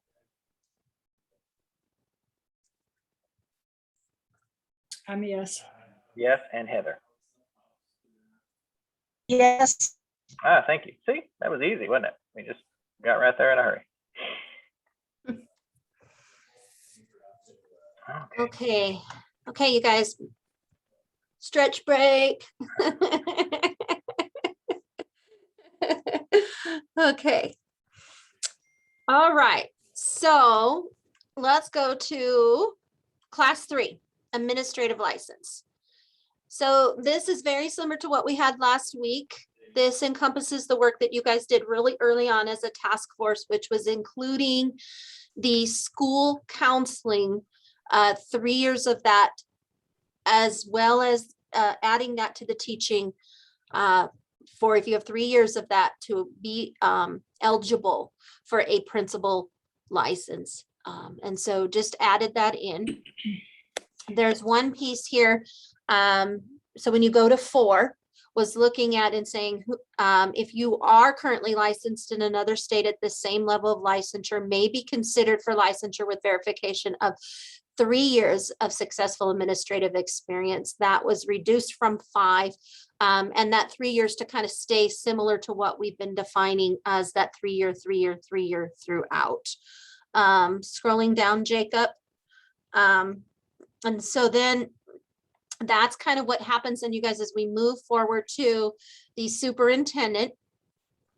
And Sharon, really good question. So yes, I went and literally copied and pasted exactly what Kirk had indicated to us, which was take out the word 3 credits, that it doesn't need to be 3 credits in each of these courses, but rather allowing some flexibility for the EPPs to establish the way in which they would package these things, the Montana school law, school finance, and collective bargaining and employment. So they could determine, how they would meet those requirements, what kind of coursework and in what way, and it wouldn't be necessarily 3 credits for each, or 3 credits, if you will.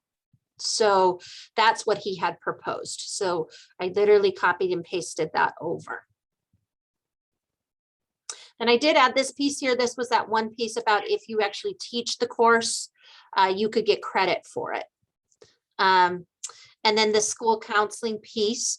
And then remember, this is the piece that I think I put everybody into a tailspin, was my cosmetic move, which was to say, okay, no, wait, I did put in here that licensure and endorsement as a principal. I didn't put it just as specified for a superintendent that it was only P12. So you can have 3 different types of principalship license. You could have a elementary, you could have a secondary, and you could have a P12. So there's 3 different types of principal's licenses. And so to qualify for the superintendent's license, you have to have the principal license that's a P12, which means if you only have the elementary principalship, for example, you would have to go back to get coursework in secondary in order for you to become a superintendent. Or if you came from out of state, same thing, and you came, say, with a secondary endorsement for your principalship, you would have to go back to school to get your principal endorsements for elementary, or P12, if you will, to qualify for a superintendent's license. And I'm not sure, you guys, that we really talked about that. We might have vaguely. McCall, you have your hand up, and then we can.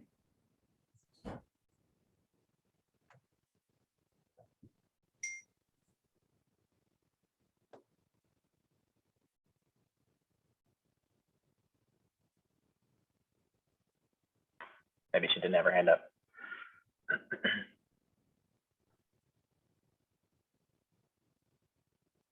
Sharon. Okay, so I'll just ask that, maybe, and I'm not clear about that. So in order to be a superintendent, does a applicant have to have a license as a principal, both elementary and secondary? In current rule, yes, but in practice, I don't know, Sharon. Okay, and I don't know what to think about that. So I guess I'd throw it out there to the superintendents or other folks that have gone down this route before, what they think about that.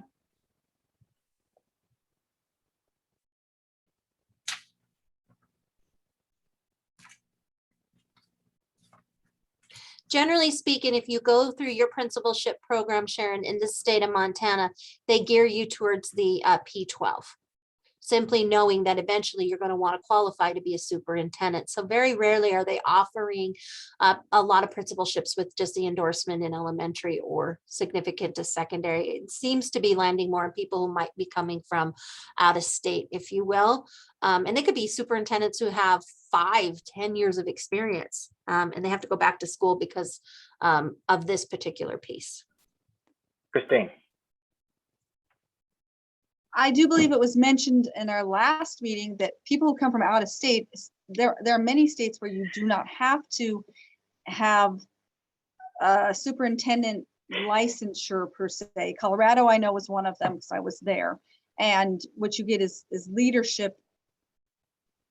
So we do need to be cautious and really think about this one.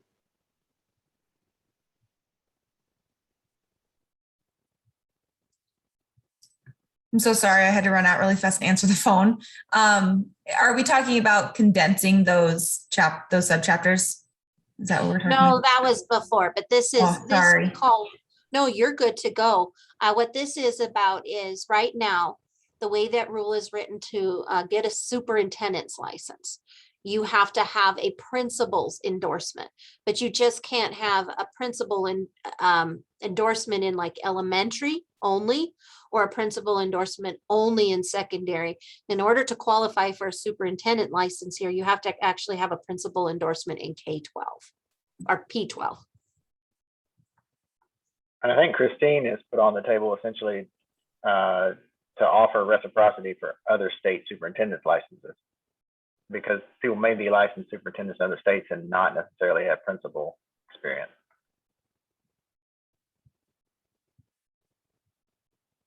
Now, we already have a provision for that though, right? Yeah, you do The 5 years of internships. teaching. Yes, right.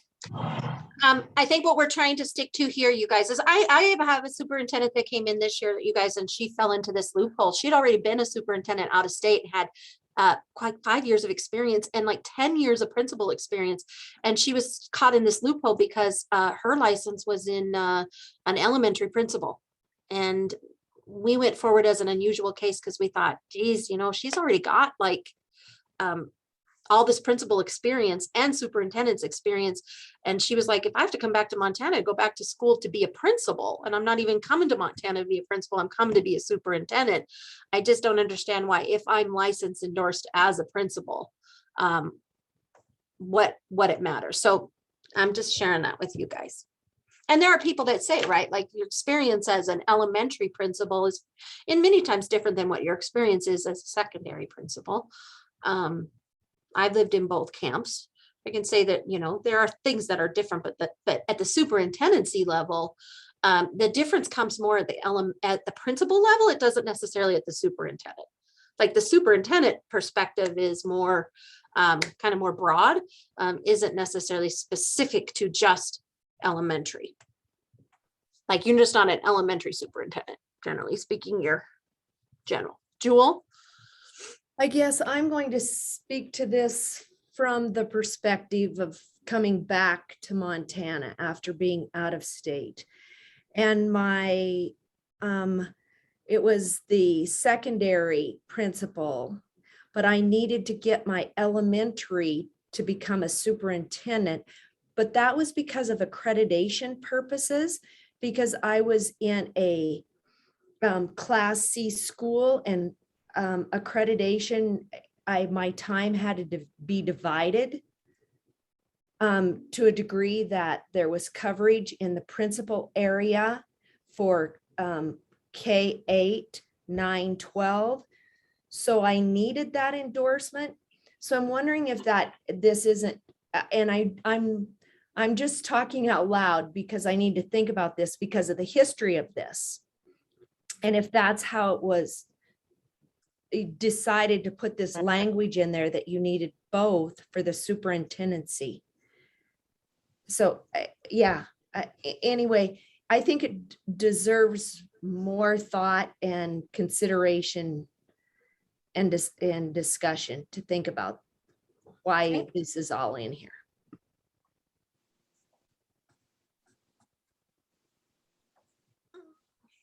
Sharon has her hand up. Go ahead. Yeah, I remember that exactly because really Jewel was here at my school when that happened. And that is, you know, when you're a Class C school, you don't have to have principals. You can just have a superintendent. But on accreditation rules, you are checking the box for principals at 2 different levels for funding purposes, I think. So I agree with Jewel. I think we better look at this and see if for our smallest schools, this checks the boxes that it needs to, or if there's a crosswalk that has to be done with this in Chapter 55 to make that work. Okay, so I'm going to hold that then, you guys. So Jacob, if you could keep going then. You guys, I did add IFA in here because I was thinking, gosh, if somebody comes in, didn't go through Montana with a principal's license here, they got a principal's license somewhere else and they're coming in at the superintendency level. I think they should have to take EFA, but I don't know how you guys feel about that.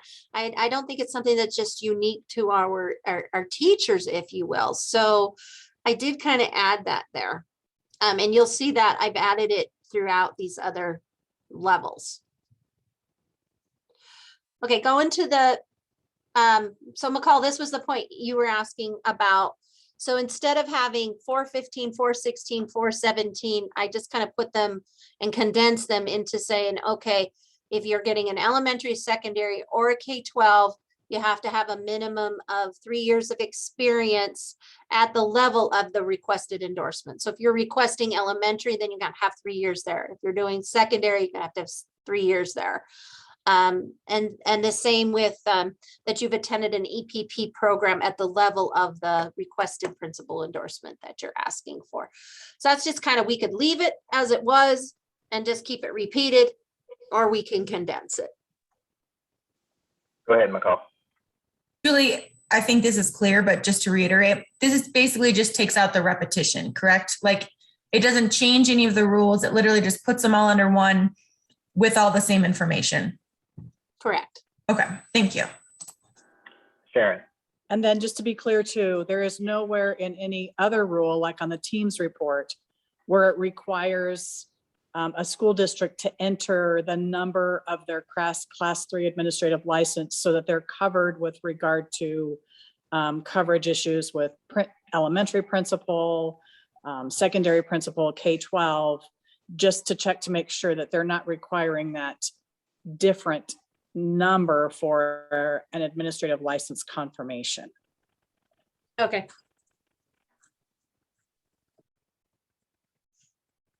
Christine. Well, we just couldn't help get 55 in here today. We've got it in here, what, like, we have had that discussion, what, 3 times now, so that's so awesome. I guess what you guys are doing is you're going to enroll in the task force for 55. That's what's happening.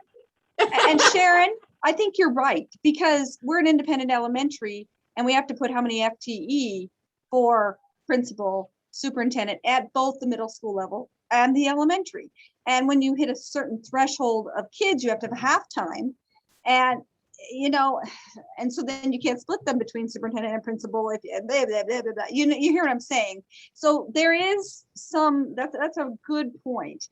If we have that, you have to be cautious that we're not precluding our smaller folks, but not quite the very teeniest, you know, because I think it's 126 kids, or maybe it's 250. I can't remember where that is. But if you have more than that, you have to have a halftime principal, halftime superintendent. And now you've got problems if you've got a couple of levels. So just to be sure, the endorsement code for like the elementary, the secondary, and the K-12 that's in Teams is the same that's on the license, and it's not actually related to this. Because if it is, then we just have to undo it, just to simplify it. Okay, perfect, you guys. All righty, moving on then. So that's these are the same pieces, you guys. This is about the supervisory endorsement to supervise things like math or counseling. Again, we added the 3 years of teaching and counseling towards that. Same with the piece down here. I just did a little bit of language cleanup. I don't know why, I must have been in that mood.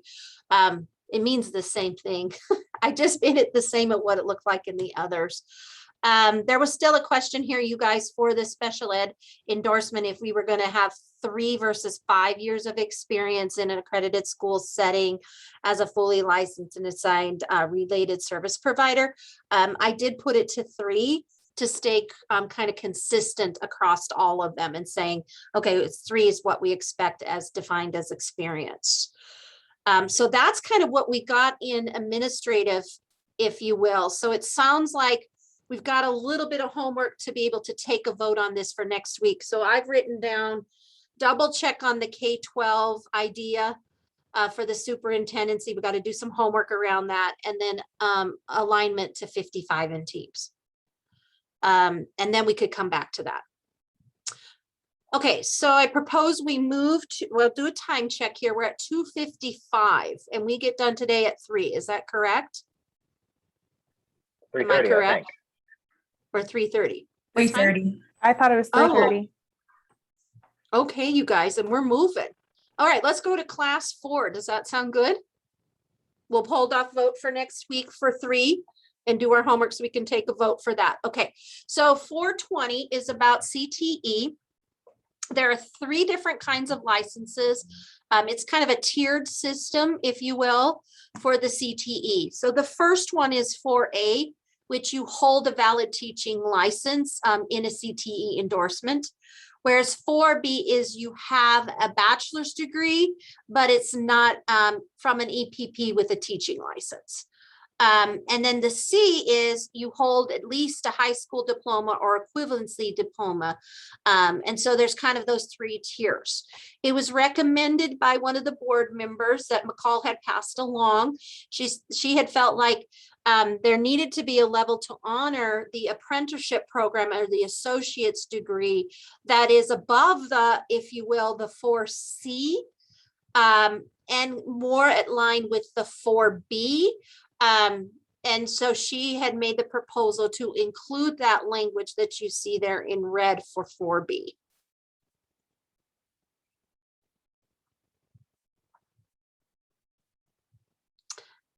Then I added you guys to the 4 as well, the idea of the the mentorship, if you will, and the induction, thinking about their teachers, they're coming in. We would expect our CTE teachers, as we would our class 1 or 2 teachers, to participate in mentorship and induction as well. So that's been added in here. I also put in here the EFA as a requirement that they have to meet the EFA as well for that license. And then the board member had also recommended that with this safety requirement that you see on 215, A, Roman numeral 2, that she really wanted to specify that safety and teacher liability needed to include obtaining an OSHA 10 certificate. I have no idea what that is, you guys. I'm just sharing with you that that's what she had recommended there. And let's just scroll down. I think there's only one other change that was recommended. I wasn't quite sure what to go with, and Jacob had done a little bit of homework. Okay, so now going into 421 with the endorsements. The next change was, you guys, was about this hours. The board member had recommended 2,000 hours. We've had it at 10. So we thought we better go do a little bit of homework to see where should that really lie. So we, of course, did a little bit of mathematics because we have to do that.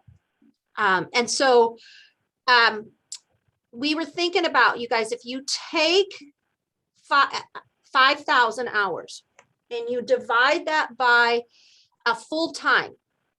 And so if you take 5,000 and divide it by 8, and I'll give you guys the math here.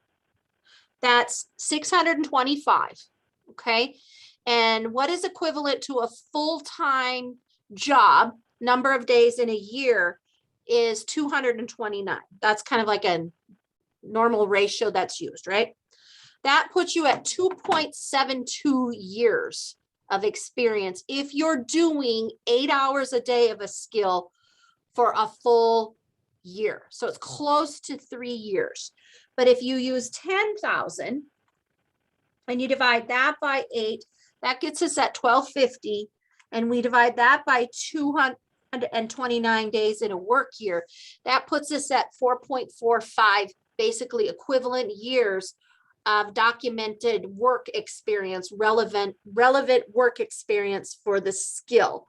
So I was trying to go kind of with our 3-year rule, like we were saying, 3 years of experience, 3 years of experience.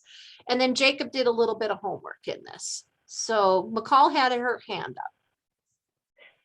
Thanks, Julie. And I did want to just make one quick clarification. I think the 2,000 came from hours that they use for the Montana Registered Apprenticeship. So I'm not sure she was saying that we should have 2,000 here, but I think she was saying like that's a minimum that they use for the Montana Registered Apprenticeship Program. Regardless, we're at 5, but I just wanted to make sure that I had that clear here. Thanks.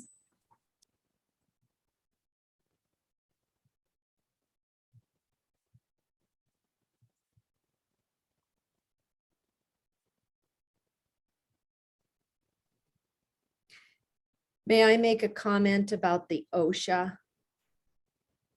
Yes, Jewel. Okay, while it does pertain to many CTE courses, it does not pertain to all of them. And while I do think that the teacher liability and gaining an understanding of what is necessary for the teaching profession and interaction with students and all of that, that's not necessarily discussed in the OSHA. It is all about safety. And it does really pertain to the ag or the welding, those types of classes. It could in some instances pertain to family and consumer sciences, not so much. And then when you get to business, very little. So, and I've not given you the entire range. So anyway, I'm just putting that out there for consideration or something to think about. So Jewel, what I hear you saying too, though, is if we look at, like, if we just leave it as safety and teacher liability, it could be that the safety and teacher liability could be that you get the OSHA certification. But it doesn't require that's the only option for the safety and liability. So it almost limits a little bit more rather than providing more flexibility for all, maybe, potentially. Yeah. Angela? Oh, sorry, go ahead, Jewel. No, I was just going to say that makes the way it's worded must include, or, and maybe it could be changed to in. Could include? Yes, based on specific CTE courses for safety considerations. And did you, and I will ask, did you have a conversation with the CTE division at the OPI? Possibly. Did send them some information. I have not heard back from them. I did have information from them earlier on in the research phase. And they also indicated and agreed with, and this was a few months ago, Jewel, it must have been back in May or so. They did agree that the apprenticeship should be added. They didn't specify anything about OSHA, and they were up for room to discussing reducing, if you will, the 10,000 to 5,000. But they were more in the 5,000 range, not down to the 2. But that was back in May, if you will. And I'm still waiting to hear back from them. But I could change this to could include OSHA certification, but that's also a processing thing we could put on our end, which says when they demonstrate those renewal units earned, it could be just in and saying, this is one of the ways you could earn those is with the OSHA. Oh, excellent idea. Yeah. Okay. Okay. Eric, did you want to jump in? Or could you just list that as an example? So say safety and teacher liability, and then put in parentheses, e.g.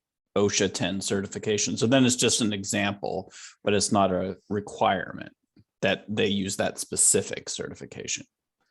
Yeah, I tend to like those examples in processing tools and application tools, not in rule, but Okay. yeah. But that might be me being picky, Eric.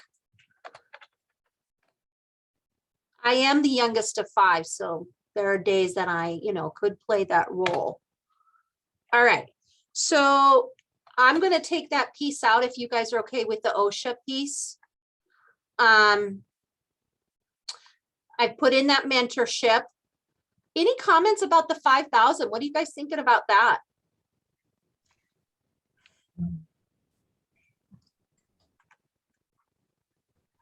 Anybody?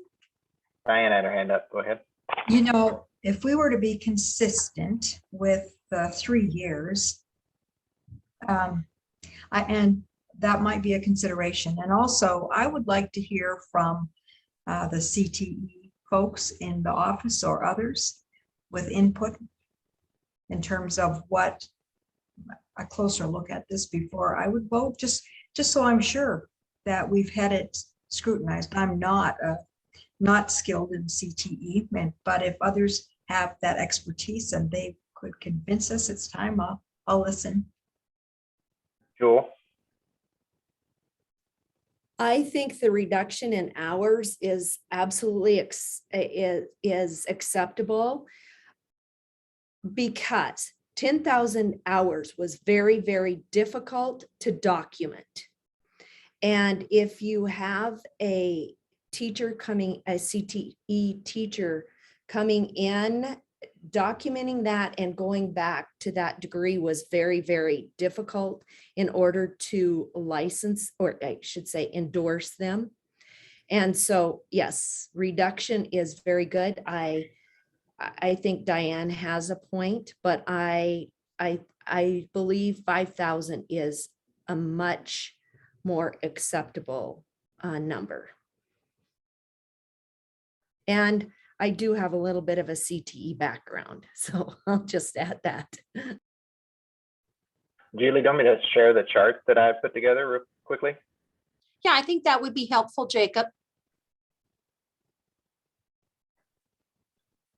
So I attempted to look at bordering states and other states in the area to see what their requirements were. So I can just quickly run down here. Oregon is 2,000 hours or certification or other ways. Washington is 6,000 hours occurring within the past 10 years. Idaho is 6,000 hours, and half of them have to be in the last 5 years, or you could have a bachelor's degree in the field in 2,000 hours. North Dakota was they must be vocationally certified in at least one career technical service area.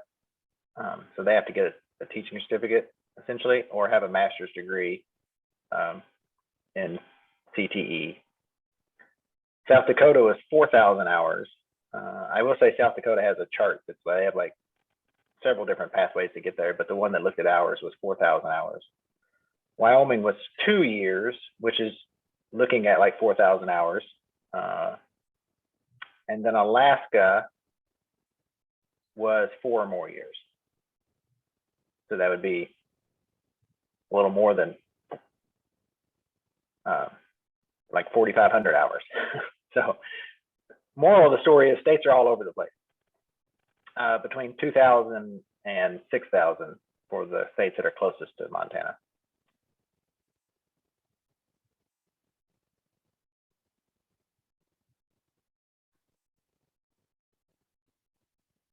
Angela? Sharing that was really insightful. I think Idaho has something that I'm keying in on, and that's the recency of experience. And I would offer to the members of the committee today, I think that is important. I think, part of what folks were getting at with the high number of hours was at the end of the day, making sure that safety requirements were understood, that they would be clearly delivered and expected in the classroom. And so I'm wondering if we can't get to a place with the 5,000 or maybe less, like 4, which sounds to me like that's about the 2 years, with some type of a safety certificate. Maybe we can reduce that number of years even more from that 5, and I'm happy to go with 5 if that's where we land. But recognizing where one of our content areas where we come up short each and every year is the CTE. I think if we can do something here that would speak to recency of experience, maybe even reduce this even further than the 5, and add, if we do reduce it, maybe a component of that safety piece that I think the board member was trying to get at. So I guess I would offer, if we leave it at 5, I'm good with that, but I think if we wanted to consider even moving it down to 4, perhaps folks might be more agreeable to that if we had a recency component and also at the same time, the requirement of a safety certificate or something along with that. But I really appreciate that chart. Thank you.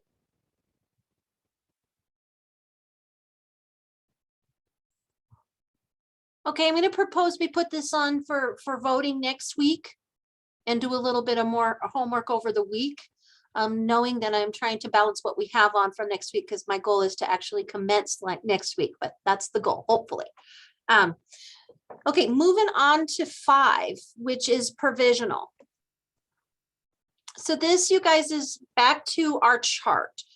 And so this is talking about the 5A, the B, the C. So we've added in 3 types of licenses. The B is valid for 3 years. That's to go back and get the teacher credentialing.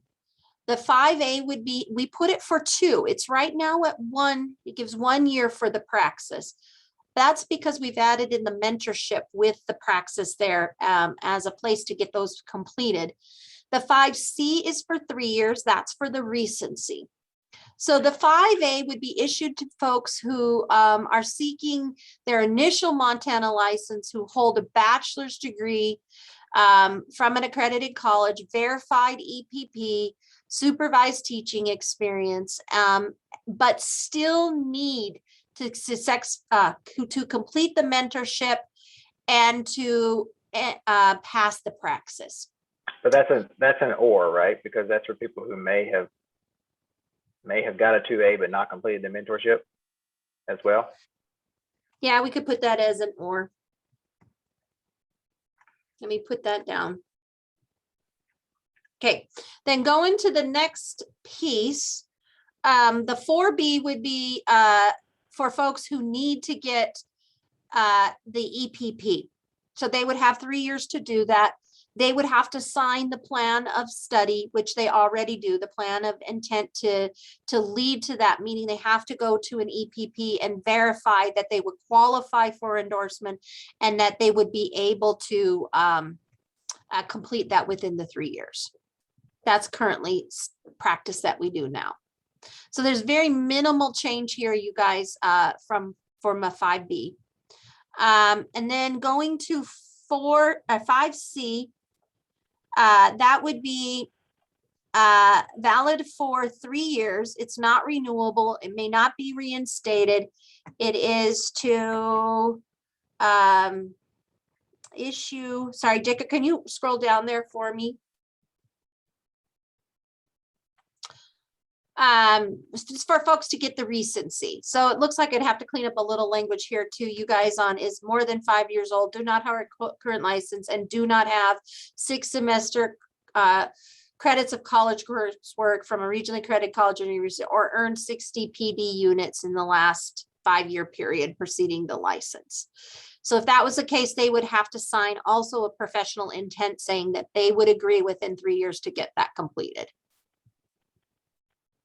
Or under 3 years, if you will.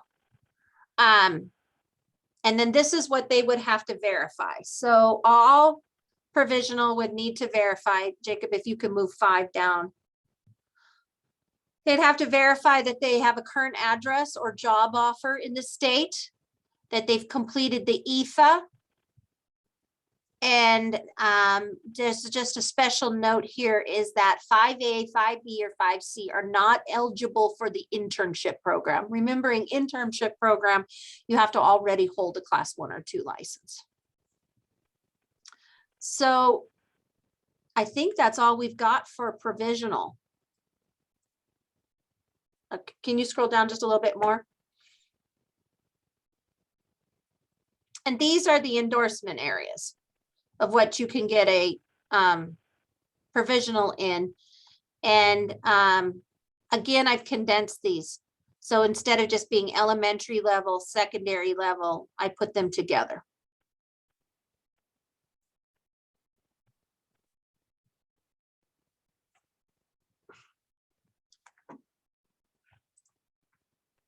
So I guess the question is, do we want to take a vote on the provisional, given that that's part of our chart? Questions on here?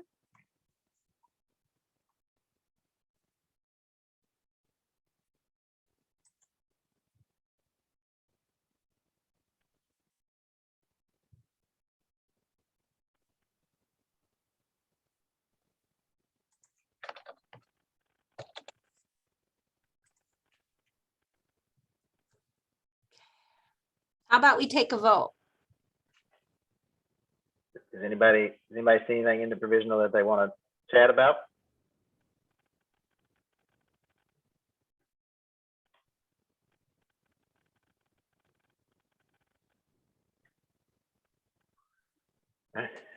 Oh, I can put it back up, or if you're not looking at it.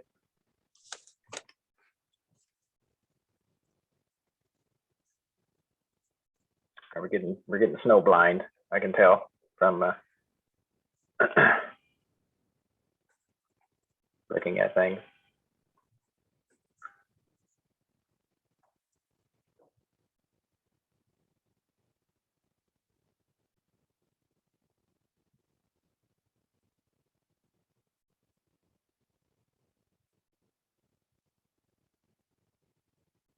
Julie, in the simplest terms, can you just give us a breakdown really quick of what each one is?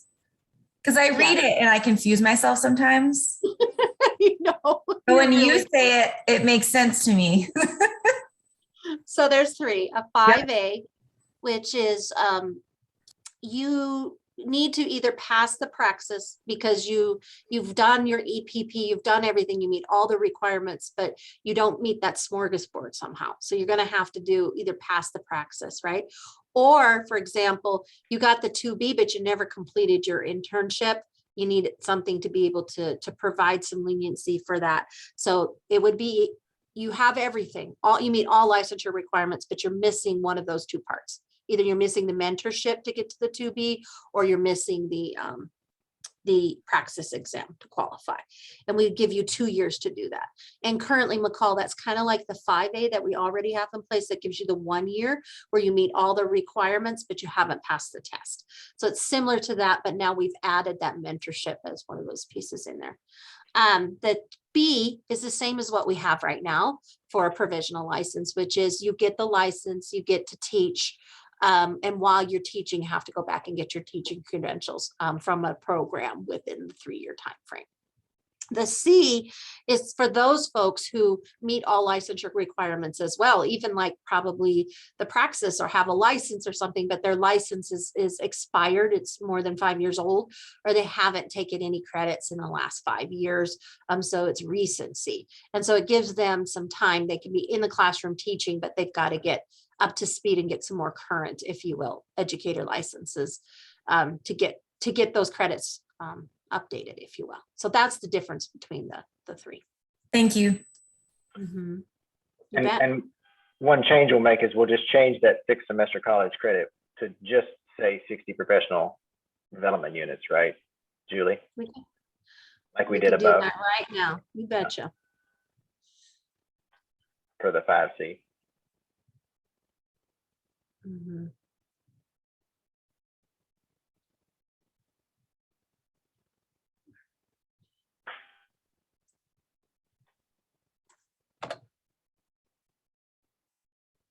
There you go. Okay, so do we want to take a vote on this? Or you want to wait till next week? I'd like to wait. Okay. All right. Anyone want to second Jules' motion to wait till next week? I do. Okay, thanks, Sharon. Okay, if we could go to you guys, class 8 really quick. I think, Jacob, if you could scroll down. Is it in there? It is. It goes into 6. You got, sorry. So 6, class 6, you guys, there's very little changes in there. Class 6. So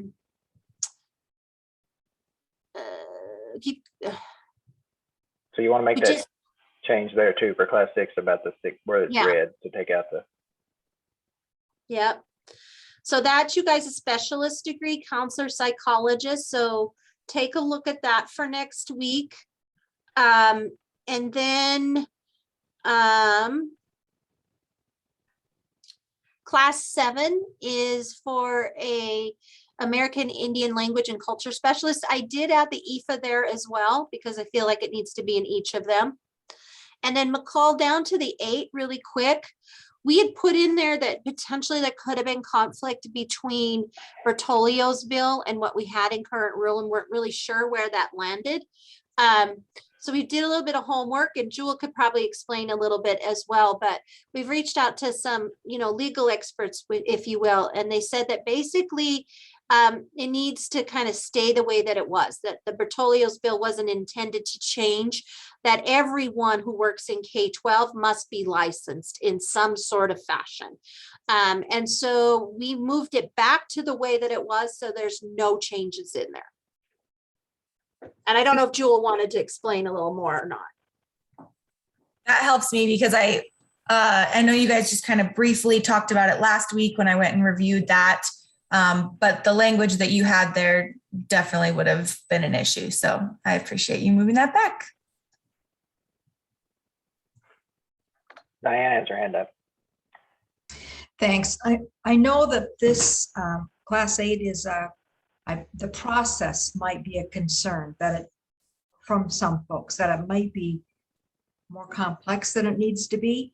I haven't gone through to see if there is a way to make it a little easier. And so I would ask that we don't make change now, but find out probably from our higher ed colleagues if there is something in process that might make it easier to administer. Diana. Oh, sorry. Okay, I was just going to say, if what that relates to, like OPI licensure process, if that's coming to SISBAC, like because I think there are multiple processes when it comes to the class 8. So definitely having more information on that. We haven't heard anything as far as our process. So definitely would be good to know if that is an issue. Well, Diane, I think one of the issues that you're bringing up is with the EMSA system, that's our current licensure system. Class 8 can't apply online. They have to do everything in the paper. So they've got to fill out all that paper application, you guys, and it's not even in like a PDF form where you could do it on, type it in kind of thing. And then they do have to submit their documentation. And so I'm wondering, Diane, if maybe that's what they're referencing. I do have exciting news for you all. We are scoring right now. RFP went out for a new licensure system, and we have 3 applicants in, and we'll be scoring them this week. So I'm super excited about, I'll just have to put that in there. I am anyways, of all folks, no matter which of these licenses you can apply online. So anyhow, new upgrades coming at some point in time. So I think, Diane, I'm not sure, but that could be possible because it is pretty in amount of paper that they have to complete can be kind of erroneous. And that might be what they mean. I do think that's part of it. And I think maybe a look at all of the requirements that have to be submitted might be another. I think that came from our higher ed folks. So I'd like a look at that and whether that process could be reasonably streamlined, but still exist. Yeah. And then like this one here, you guys, that says C, right? That they have to understand individual differences in diverse cultures. It's like, well, we'll complete the IFA online course. That's the quickest way to do that. And that is what most of the class 8s are already doing. So I was just kind of proposing to put that in there, that they could, because that's how they're verifying it now. So that's all that I have in there, you guys. I didn't know, we don't really need to take a vote on 8 unless it's to talk about adding the IFA as it's written there, because we're not going to make any changes there. There's no recommended changes. We could take a vote on very quickly of adding this IFA component to the 6, the 7, and the 8. I'd move to do that for 6, 7, and 8. Okay. Anyone second that?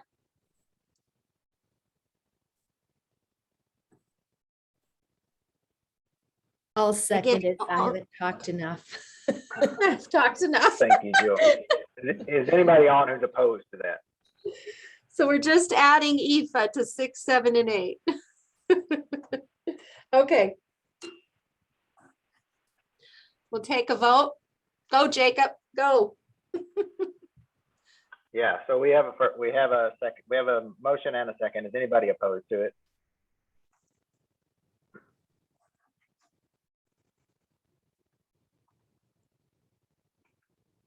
All right. All right, Passed so it unanimously. looks like to me, just to close out for the day, if I have this correct, we have recommended moving forward to the superintendent, the way we have it in red line for 410, 411, and 412. That we have moved forward on the, I don't know what the numbers are. Let me pull this really quick, just so that we have this written down. 430, sorry, you guys. 433, 34, 35, 36, 37, 38. So 430, let me get that again. So 433 through 438. Is that, do I have that correct? 433, that's 6, 6, 6, 7 is 436, and 8 is 437, and 438. Okay, so that we have a yes on too. That means you guys next week, where we are outstanding, means we've got to come back to, Jacob, if we could just go really slow from the top to the bottom, if you don't mind, to close out here. Just all the way to the top. Okay, so we voted 410 to move that forward as recommendation. 411 and 412. That means next week we're coming back to our class 3 administrative license. We must consider in here for 413 to 4, keep going, 14, 15, 16, keep going. I think it goes to 419, but I could be wrong. Okay, 419. The things that we've got to do a little bit of homework around here, you guys, to really be able to take a vote next week on 413 through 419 for a class 3 administrative license is the notion of the principalship for the superintendency, the K-12. And then we also needed to do some homework around, do we leave those separated instead of combining them to be sure with chapter 55 and the teams reporting of how we report out endorsements for principals, if you will. So that's the homework to be able to vote for that. And then it sounded like you guys wanted a little bit more time. So 424. To take a look at 420, I mean, sorry, we do need to go to CTE. My bad, you guys, I just want to be done, huh? Must be 420, 421. That's for our class 4. We have not made any motions on that. So that's about the consideration of what you guys think about the hours. I've took that safety piece out. And then adding the apprenticeship, okay? And then moving down to, Angela had made a thing, she said, do we leave it at 5? Do we do 2? So there's a little bit of work there for you guys to be thinking about. Where do you think that should land? Jacob has that table in the, on the link in the Google Doc, so you can take a look at that. Is that table on the website? I'm not sure that is. And before we go, Sharon, are we getting too far away from your comment? No, not really. I actually had a question on the 100s, just to make sure, like, what was going to the superintendent next week, I guess, but we're not quite there yet. So when Julie's ready to wrap up 4, I had a question about the 100s. Okay, so 5, we've got to come back to taking a look. I just have this in here. I think it's just you guys, it sounds like need to just look it over again. It sounded like you just wanted a little bit more time just to kind of like look through, because it is kind of multi-layered, if you will. So that's 424 and 425, isn't it? It could be more than that. Must be 4 up to 432 maybe. I don't know. Keep going. It goes a while. 432. Yeah. Okay. So I've got for us for next week, just to summarize up, we've got to come back to class 3 license, which is 413 to 419 for administrators. We've got to come back to class 4, which is 420 through 421. That's really about those hours. And then we've got to come back to class 5 and finalize that up, which is 424 to 432. I do not plan on making any rule changes, you guys. Any updates on the red line, I'm going to leave them the way that they are. It's really about us doing a little bit of homework to understand what those need to be for next week. So then Sharon, your comment about where we left beyond that, we need to get to chapter 1, which is definitions. And also there's a piece in there on emergency authorization that we also have not addressed. And that's on that number of, if you will, can it be renewed or not be renewed? And can you put time limits on it? We have found out that no, actually statute is going to take precedence and say, no, you can't put a time limit on there. So that's a piece that I had in there. We were potentially thinking about and now have reversed back out of there based upon more legal advice. So take a look at chapter 1. I'm not going to be making any changes in there either. And so our discussion will lead from what you see already uploaded for subchapter 1.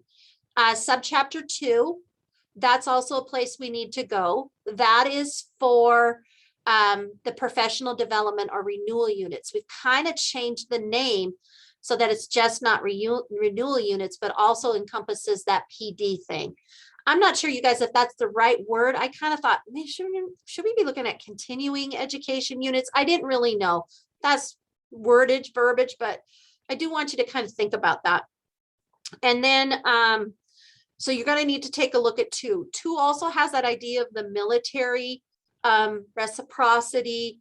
It has a little bit of word changing and wordsmithing to get the exchange teacher to be more clarified with definition. And what else did I put in there for 2? There's something else I put in there. Oh, I took out the definition. Remember that piece on 1 where it was talking about the superintendent could make a recommendation if a program's not equivalent to? We kind of deleted it, but it didn't land anywhere. And so I didn't know if you guys were going to recommend for it to land somewhere and where it made sense for it to land, but it really didn't seem like a definition. And so it's just kind of more of, where should it really live? So that's 2. And Jacob's showing that to you. It's the cleanup of that language from renewal to PD, and then the reciprocity for military. I did put a piece in here because we don't talk anywhere in rule about foreign transcript evaluation. It is part of the process that we do. It could go in, it could not. And then that verification of the EPP, this is literally copied and pasted from the chapter 1 under that definition. It just doesn't feel like a definition, but that's where it's sitting right now. We can make that decision. And then 3 is on endorsements. That's the last place we got to go. That one is looking at potentially saying, what could you do to add an endorsement to your license if you already have a license and have one endorsement, but to add another one, is there more options or more pathways than just going back to school? So that leaves us with quite a bit of work next week. We made a lot of work. I think we accomplished a lot today. That's what I'm going to say anyways. But that leaves us next week going into really being ready for subchapter 1, definitions, subchapter 2, subchapter 3, and then in 4, it's like half of it. It's our class 3, our class 4. So, and our class 5, 3, 4, 5. Isn't that funny? We did the top of one, or top of four. We got 1, 2, we got 6, 7, 8. We just, wanted to leave 3, 4, 5 right in the middle, you never know which way you'll go, right? That's all I have for you guys. So I'm going to propose that we do stay on for next week. McCall, I know that CISBAC is going to be on the 14th as well, but I'm hoping that we'll be able to keep this group going no matter what. And so I'm thinking and want to propose again 1 to 3:30 in hopes that we will get done. And if not, then I think we will be looking at just a short meeting the following week to finish up if we're not there. But I think we can get it done next week. I don't know, I'm being ambitious, but I really do think we can, because I think it's just a matter of making some final decisions. McCall and Jewel, before we close out. Thanks, Julie. I would recommend that we do find a place for that language to live that was in those definitions. The superintendent being allowed to deny a license. I think that's actually really key. Otherwise, I'd envision those would all have to come to us at the board. So I think that trying to find a place for that to live, perhaps in the 600s, would make sense. So I'll do a little looking to see if there's a natural place for that. Okay, wonderful. Jewel? Yes, thank you all very much for a very productive meeting and for guiding that. It's very much appreciated. And with that being said, I'm just going to ask again, I know that there's that spreadsheet that is accessible on our Google Docs. Are we going to be able to track what our recommendations are and the task force final recommendations to go to the superintendent? And then if there are any changes, can we track those changes? If it goes to CISBAC, track those changes as well, so that we have a good idea of where we ended with our task force and our recommendations. So Jacob, can you pull that tracker up by chance really quick? Jewel, let's see where, just so that we can make sense of that, so that we can be sure we've got it in here. So when we look at the tracker, what I hear you saying is, Jewel, we've got to capture in here, this is what we recommended for this rule in particular, and then have it be able to have that exact language in there, so that we can really see this is what we're recommending. This is what you're recommending, kind of a verbiage as to why you were recommending that. So you capture your thinking, and then the date we voted on, and maybe what the date that it voted on and that it passed. So that's kind of what we've got there. Will that capture it, Jewel? You feel like that we'll be able to track it? I guess what you're asking is if what this is going to look like after the recommendation goes to the superintendent. Are you going to be able to see what her recommendations are going to be? Yes, Julie, to track it through to the entire process. Okay. Because so as a task force, and we've spent a lot of time, energy, and making our recommendations when we finally vote on that. And if there are any changes, so that we're aware of those, clear through to the end when it is given to the Board of Public Ed, and if they make any changes or where that might land. And so I guess from start to finish, is there a way we're going to be able to see that process as it works?